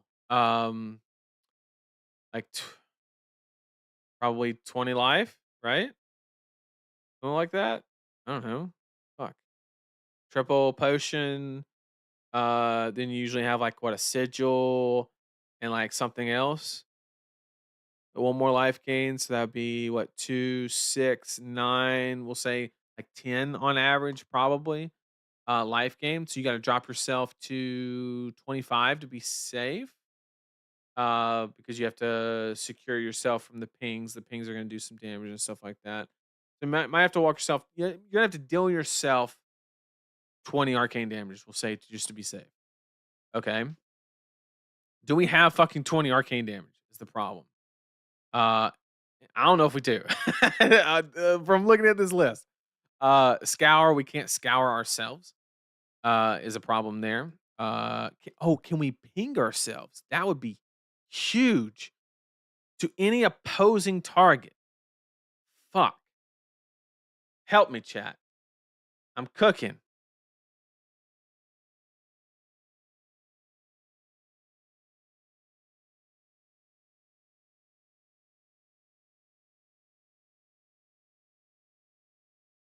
What if Florian swings Dread Scythe every turn? Well, I don't give a fuck about Dread Scythe because that Tunic counter negates Dread Scythe, right? Because Dread Scythe, the arcane damage has to hit. Is that correct?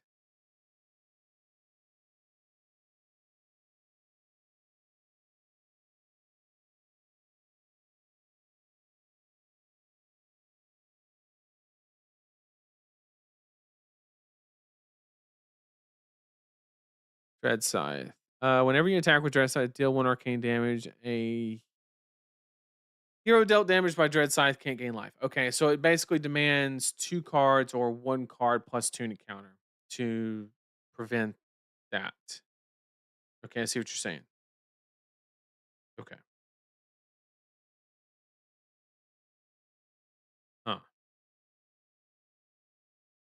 All right.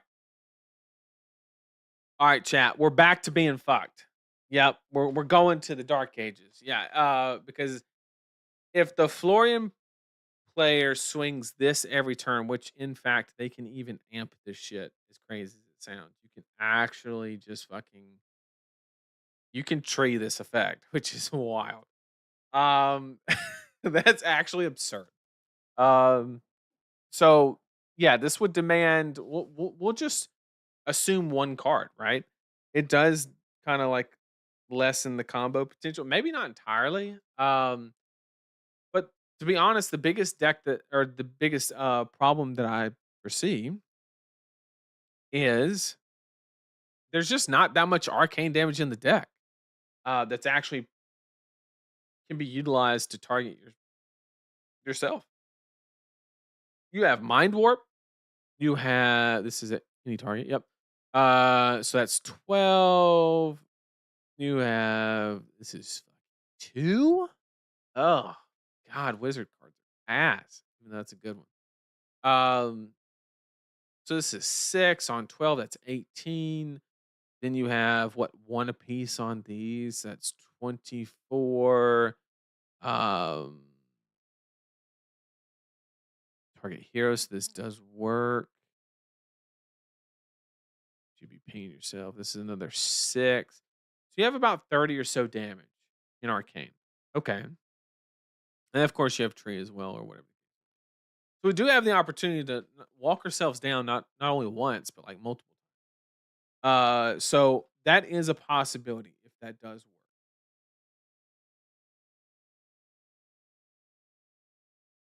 They have limited turns of amp. You do not need to be 20 less. It's just 9. They swing Dread Scythe every turn. They aren't doing anything. Well, that's not true because Tunic Counter takes care of the arcane, and they block 3. They can still combo with 4 cards, but it doesn't negate the situation. It does make it a little inconvenient.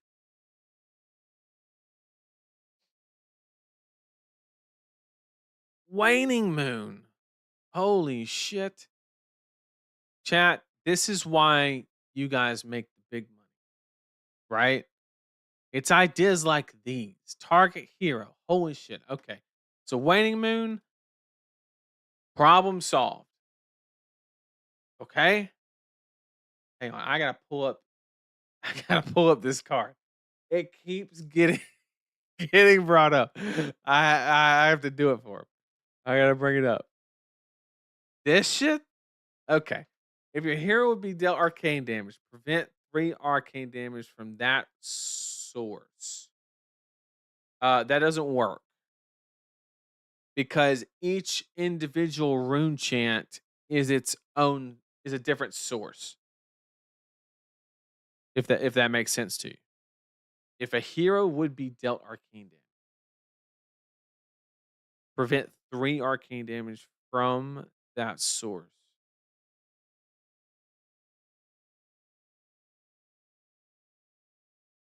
It's an aura? Oh shit, you're right.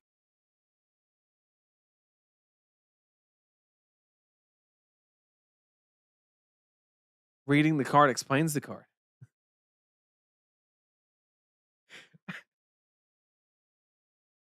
Uh, what?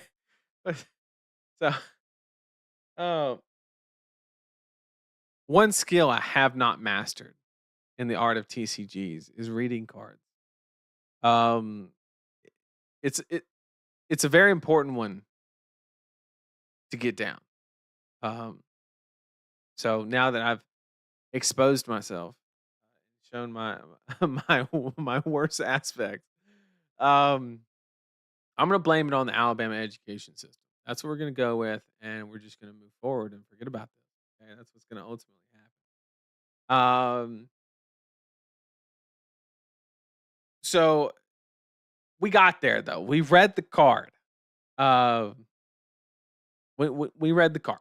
Okay, so I get what you're saying. So we play this. It prevents us from taking the rune chant. Okay, I get it. However, if I'm a Florian player and I see this in the meta, I'm not going to discharge my rune chance until I know that you know it's safe. which does present a situation. The existence of this card presents a situation where I'm scared to discharge my rune chance.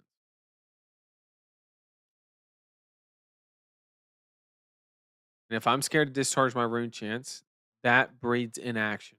And if that breeds inaction, that gives the Verdance player the idea to do what we discussed, and that is waning moon our life down because we can target ourselves with waning moon, and that supplies our arcane damage to counter the reaping blade strategy and leverage a rampant growth combo, which also prevents Florian, because he would then be at a higher life total, prevents him from obtaining a higher life total, requiring us to do it more than one time.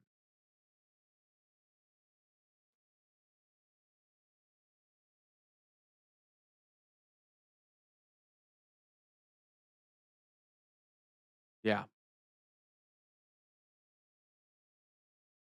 I think we can do it, chat. Oh, you're right. To really make the combo work, so we can't use. Fuck. Okay. It's okay. We can sideboard this problem. We can just put in a couple like some thick boys, right? We can click on the wizard button and we can scroll till we see 5 arcane, right? We can just put some thick ones. Um yeah, well just like where's that majestic? Surging Aether Tide or some shit? I don't. Swell Tidings, that's the fucking one, right? 5 damage. Boom. Just black. We'll throw like 3 of these in there and just like slap ourselves. That's more than enough, right? We just blast ourselves real quick, move on. So we don't need waning moon. We two-step that problem. So we can maintain. How did this turn into a fucking Verdant stream? Hold up. We bro, this is the most spastic stream I've ever done. We straight up we got so ingrained in an idea that we abandoned a tier list. Nathan Crawford abandoned a tier list to build a Verdance deck. Oh, this is a stream of all time. Is all I'm gonna say. Where did we go? I I don't know what happened, but the better question is, was it a bad thing? And I'm gonna, you know, I'm just saying. I'm just saying.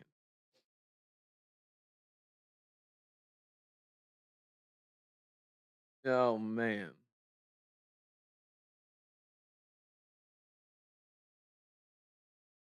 What does a world look like without Enigma? I don't know. Let's build a Verdance list. Oh, that would be hilarious, bro. Oh, that's so funny. Holy shit. Oh, we literally we were like in deep into a tier list and we were like, oh, we could do this. And we just hard pivoted. But this is good. Um, yeah. Oh, fuck.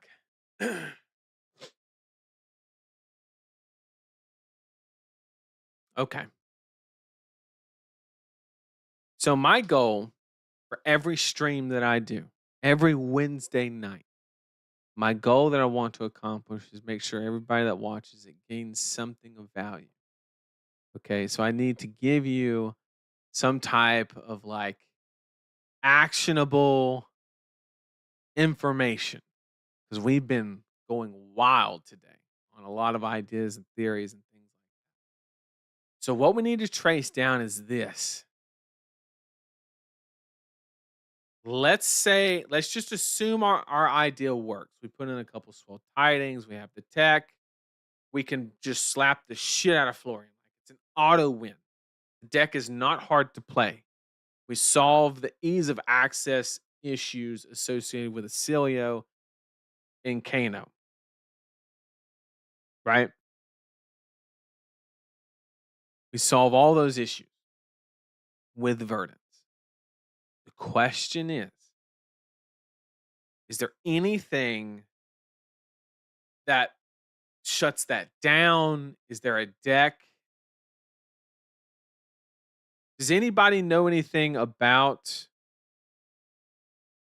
Kano and Verdance? What does that matchup even look like? Who's favored? Somebody help me. Peter, if you were ever in the stream, now is the time. I don't know if you're here, but man, it would be hella convenient. Verdant still loses to Aurora. That's the key. That's the key. Okay. So currently Aurora is what's holding back Verdance, which goes back. Remember, we're retracing our steps. We said Aurora would dilute her existence, would dilute the problem and delay it until after she left. And then we traced back and said that, well, if Florian's top dog and nothing's there to counter, then maybe it just happens immediately. But I think the piece that we were missing is Aurora helps push out Verdance, which does hinder. No, it makes it worse. It supports the idea, right? Because it doesn't allow Verdance to kind of come in. So it's literally just Florian and Aurora. Kano usually. Hang on. Who did Hitter Fox added Chris? And Chris said Kano usually.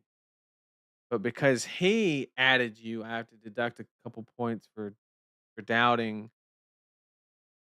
due to association.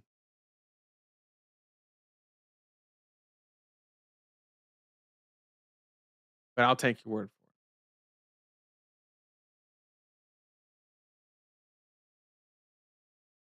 it. Hmm. Right. That's the point I was getting to, Tyler, is what can beat Florian that's not an auto lose to Aurora? That's what I was ultimately getting to. And yeah, I can't think of anything because we just went through like all of it, right? And it ain't it. It ain't it.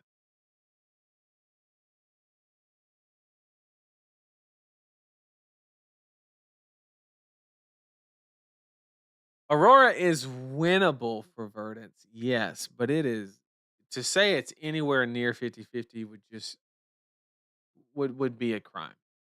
Just ban Reaping Blade. I don't disagree, and I actually suggested that earlier in the stream, like almost at the very beginning.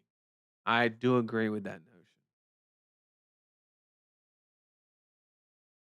Hear me out, Aggro Bravo. Okay, Tyler, I've been supportive of everything you have said until that.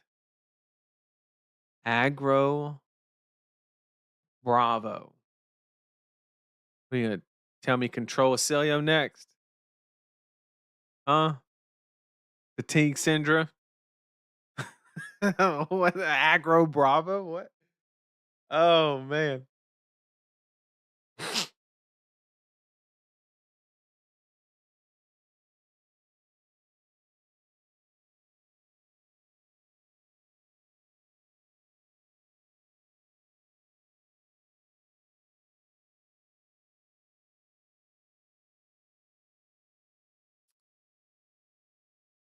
Aggro.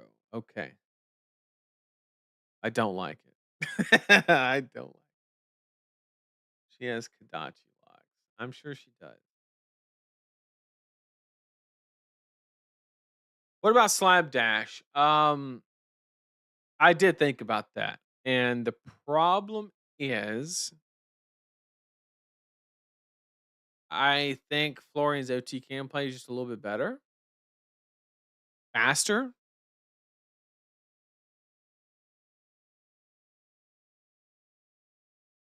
but it did cross my mind. It's especially slower because you can only filter so many cards out of your hand if they're not interacting with you, right? Because you have to get to the item pieces, right? The more items you get, the faster you can filter the cards through your hand, but there is a limit at the beginning, which would be my concern.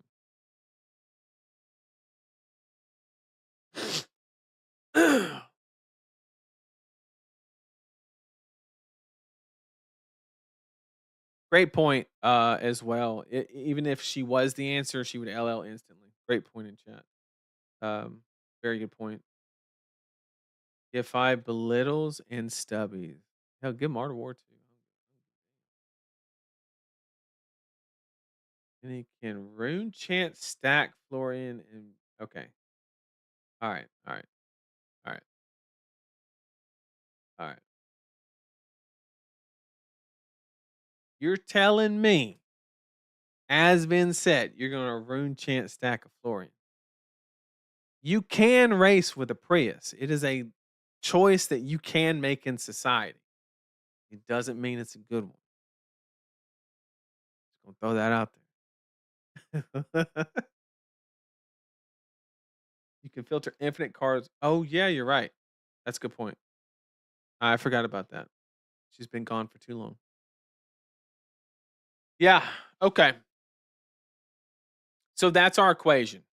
And to be honest, I don't know where to go with the tier list from there because I'm going to be 100% honest. The rest of the tier list is completely irrelevant. As crazy as that sounds. But it unfortunately it's just the truth. It's basically an adaptation of the current meta. Of where I mean, holy shit. I never thought there would be a time where we would just go to oops all earth with a splash of Kano. Could you imagine? Could you imagine a game where the matchups were so polarized that you went to a tournament and 40% of your games you knew you won or lost when heroes were revealed? Could you imagine that?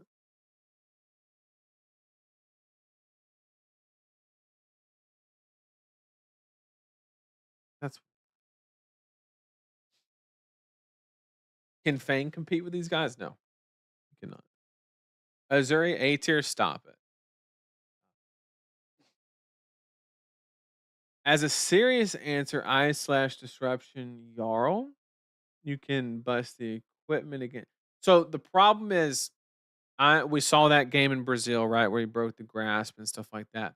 The problem is the way that Florian's gonna go is more OTK, and blowing up grasp doesn't do a damn thing against OTK because after you've activated it one time or a couple times, you're never looking.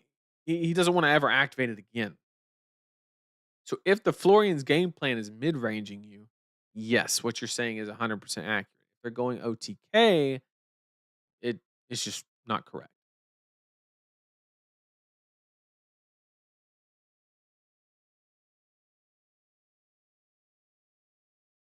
Where the heck is Prism in this? I don't know.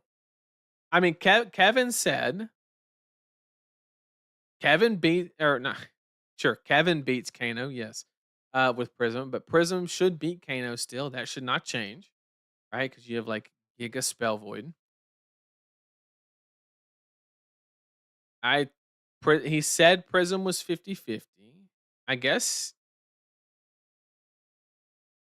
yeah, Prism should be good in this because you're favored here.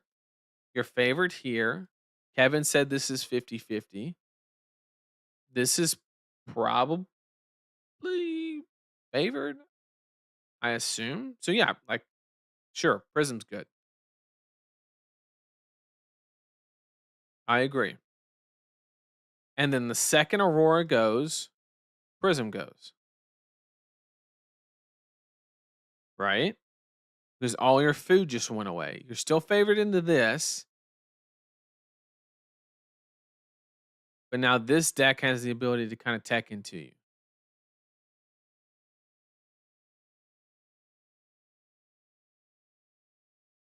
I don't like that. So verdict here is Prism is great pick while Aurora's around. When Aurora goes, so does Prism's food. That's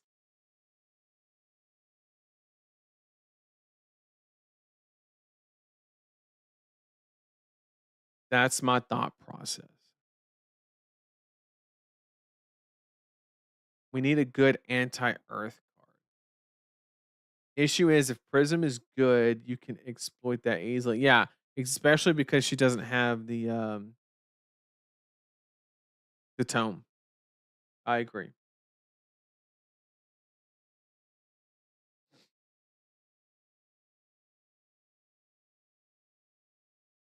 I agree. Anti-Earth cards be kind of cool.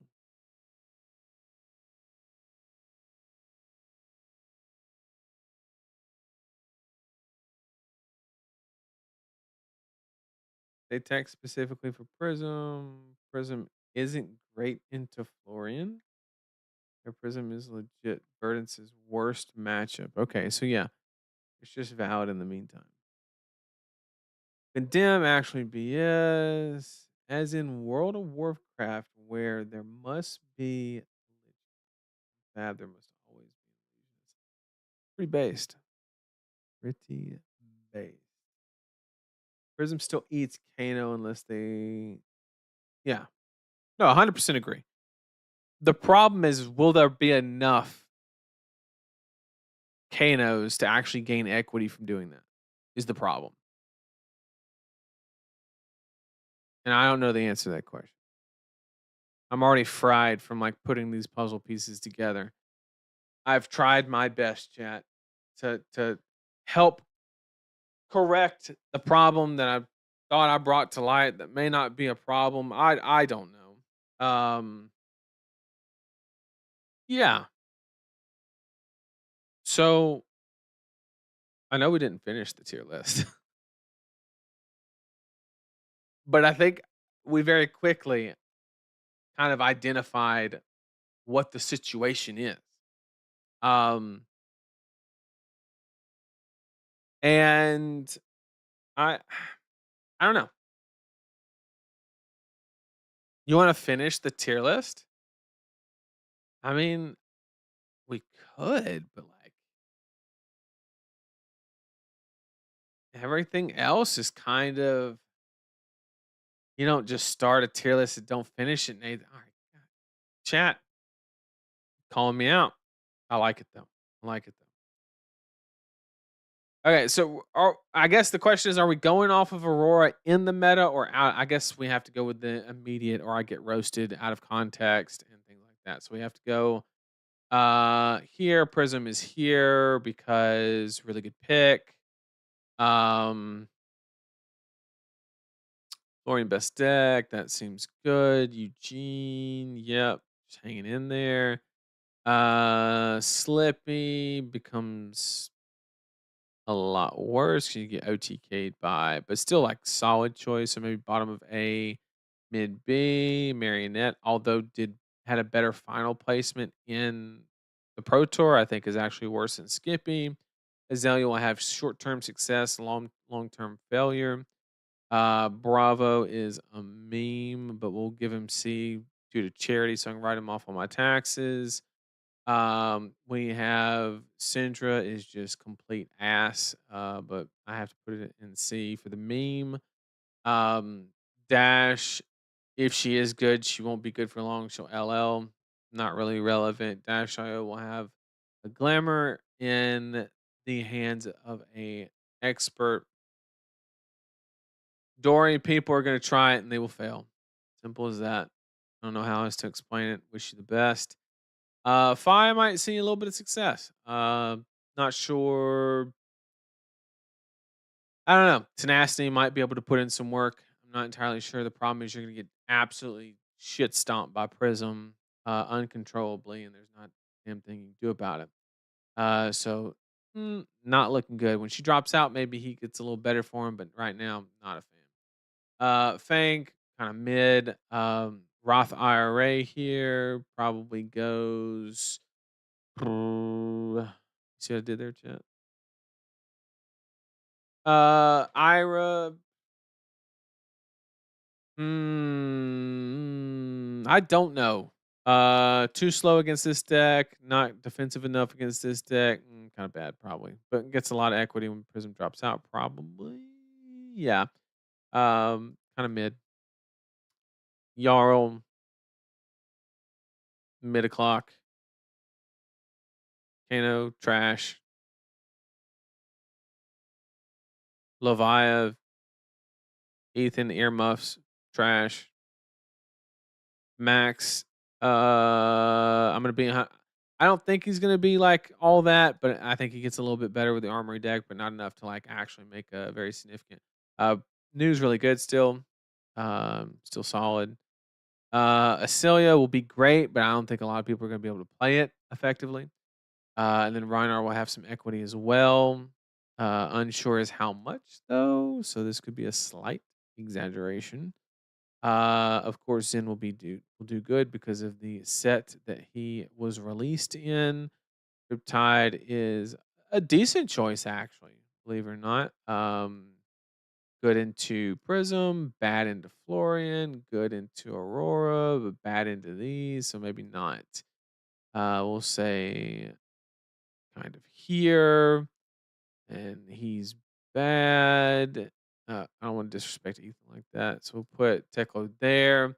Azuri, because of the member in chat, has to go at the bottom of C tier, just to put some disrespect on the name. And then Victor somewhere in here. Boom. We started. What? We finished.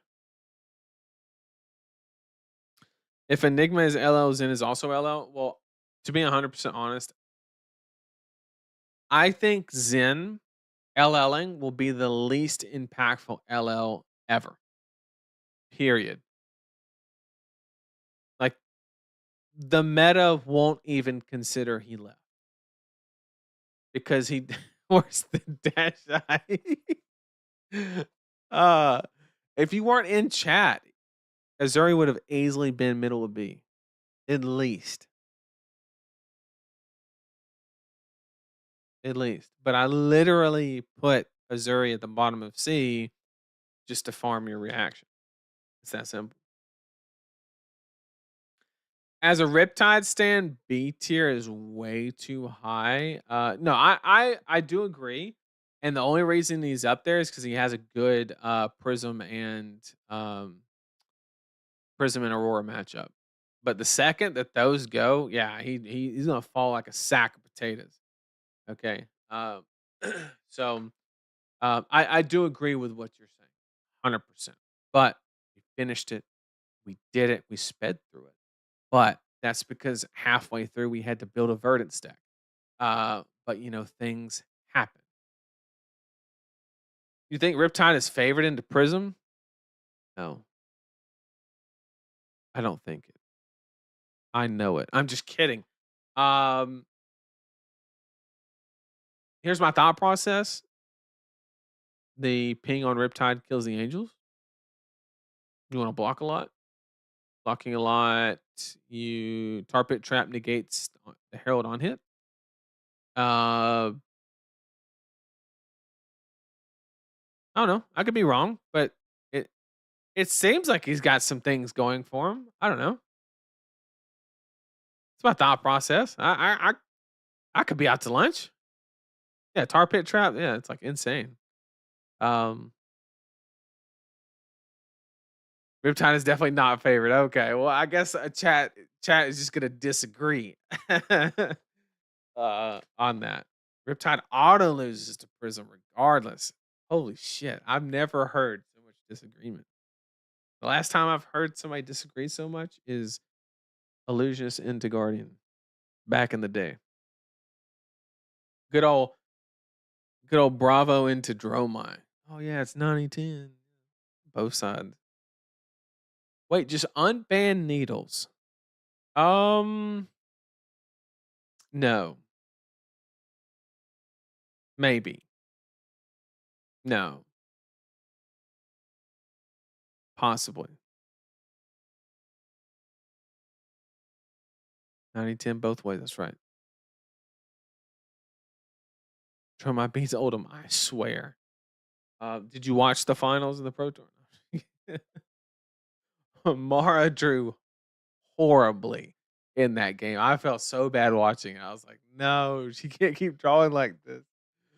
Oh, man. Um, Maybe chat thinks Riptide is on the fatigue build. Yeah, that could be it. I'm not a fan of the fatigue build of Riptide.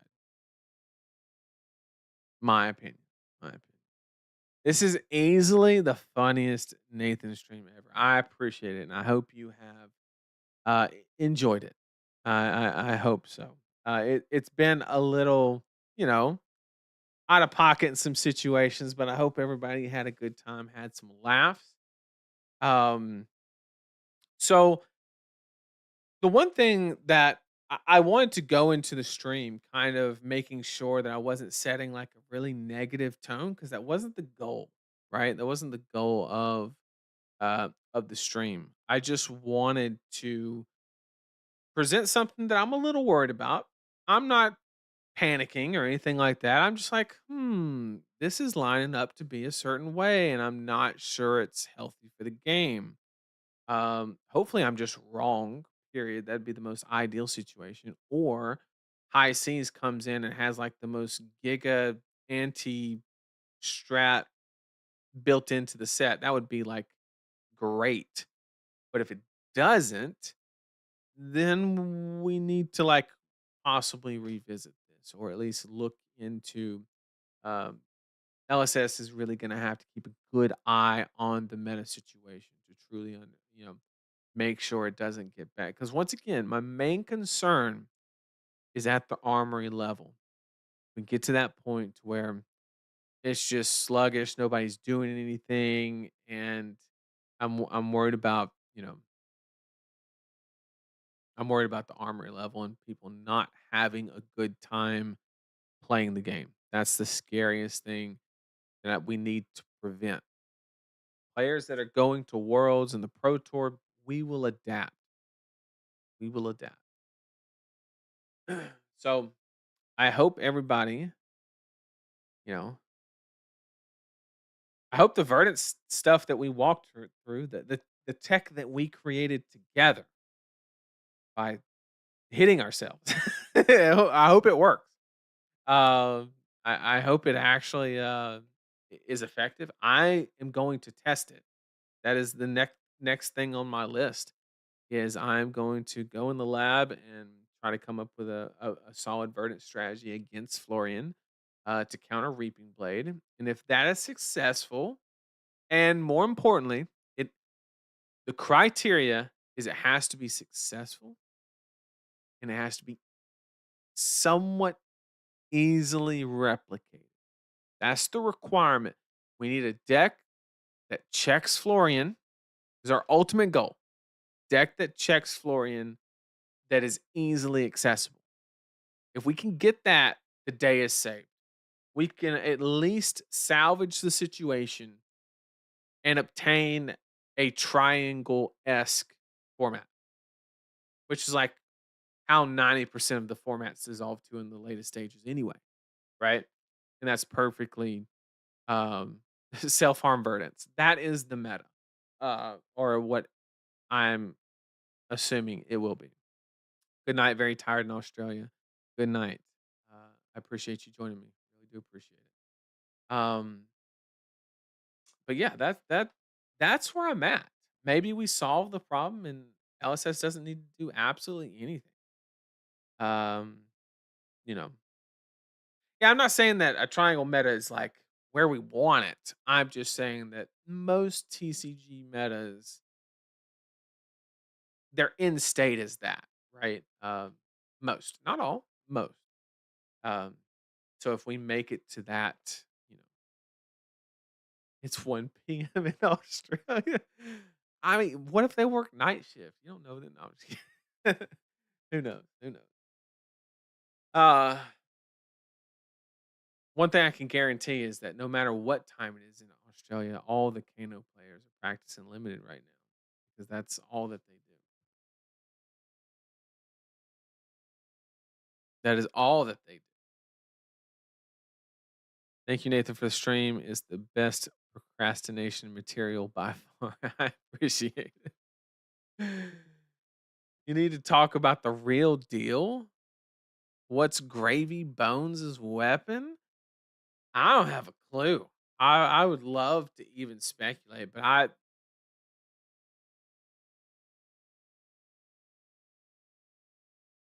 they've one thing that I can say is they've never printed any hero that their main mechanic is generating allies or permanents does not have a physically attacking weapon. So I would like to think Cutlass. That is very like pirate-esque, right? Would be a Cutlass. The problem is I don't think his weapon's going to attack, right?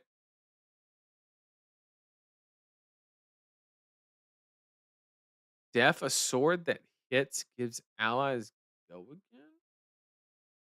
I actually like that idea. A little 2 go again for 2 resources on hit, give ally go again. It fits a lot of the allies cost 4, so a double blue curve. Okay, we're cooking. We're cooking. 2 cost 2 go again on hit. Allies can go, which incentivizes the game flow to slow down, which gives him breathing room to accumulate the board if you are playing more passively, which gives you the opportunity to push the initiative and accumulate an advantage. Yeah, I could dig it. I can dig it. Flint, block, pistol. Could be. That'd be cool too. Um, Magic spyglass as a catalyst. Compass and a spyglass? Okay. Yeah, because the picture didn't really have a cutlass, did it? I don't know if this picture has let me look real quick. Let me look at his young photo. One where he's like sitting down. There's no cutlass like on his belt or anything.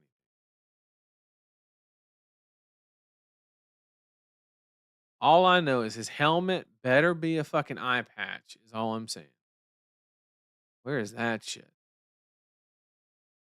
Give me an eye patch. Okay, we got peg legs, we got hooks. We're missing eye patches. Gotta happen.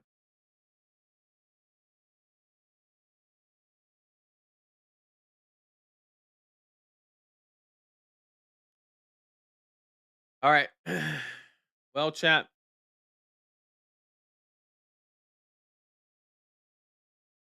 I want to thank everybody for joining me. But unfortunately, our night has to come to a close. But I appreciate the discussion. More importantly, I appreciate anybody that disagreed with anything that I said. So that way we could walk through it and kind of talk about it, learn, come up with possible solutions like we kind of did, right? Um, I had a blast, even though I was jumping around a little bit. A lot of people said that they enjoyed it, but I hope it didn't bother some people because it is a little bit different. I'm not used to jumping around like that. We straight up abandoned the tier list for a time period just to work on a verdant deck to solve a problem. But that does make the tier list more accurate if we can actually solve the problem as we're building it. And that's what I think kind of happened.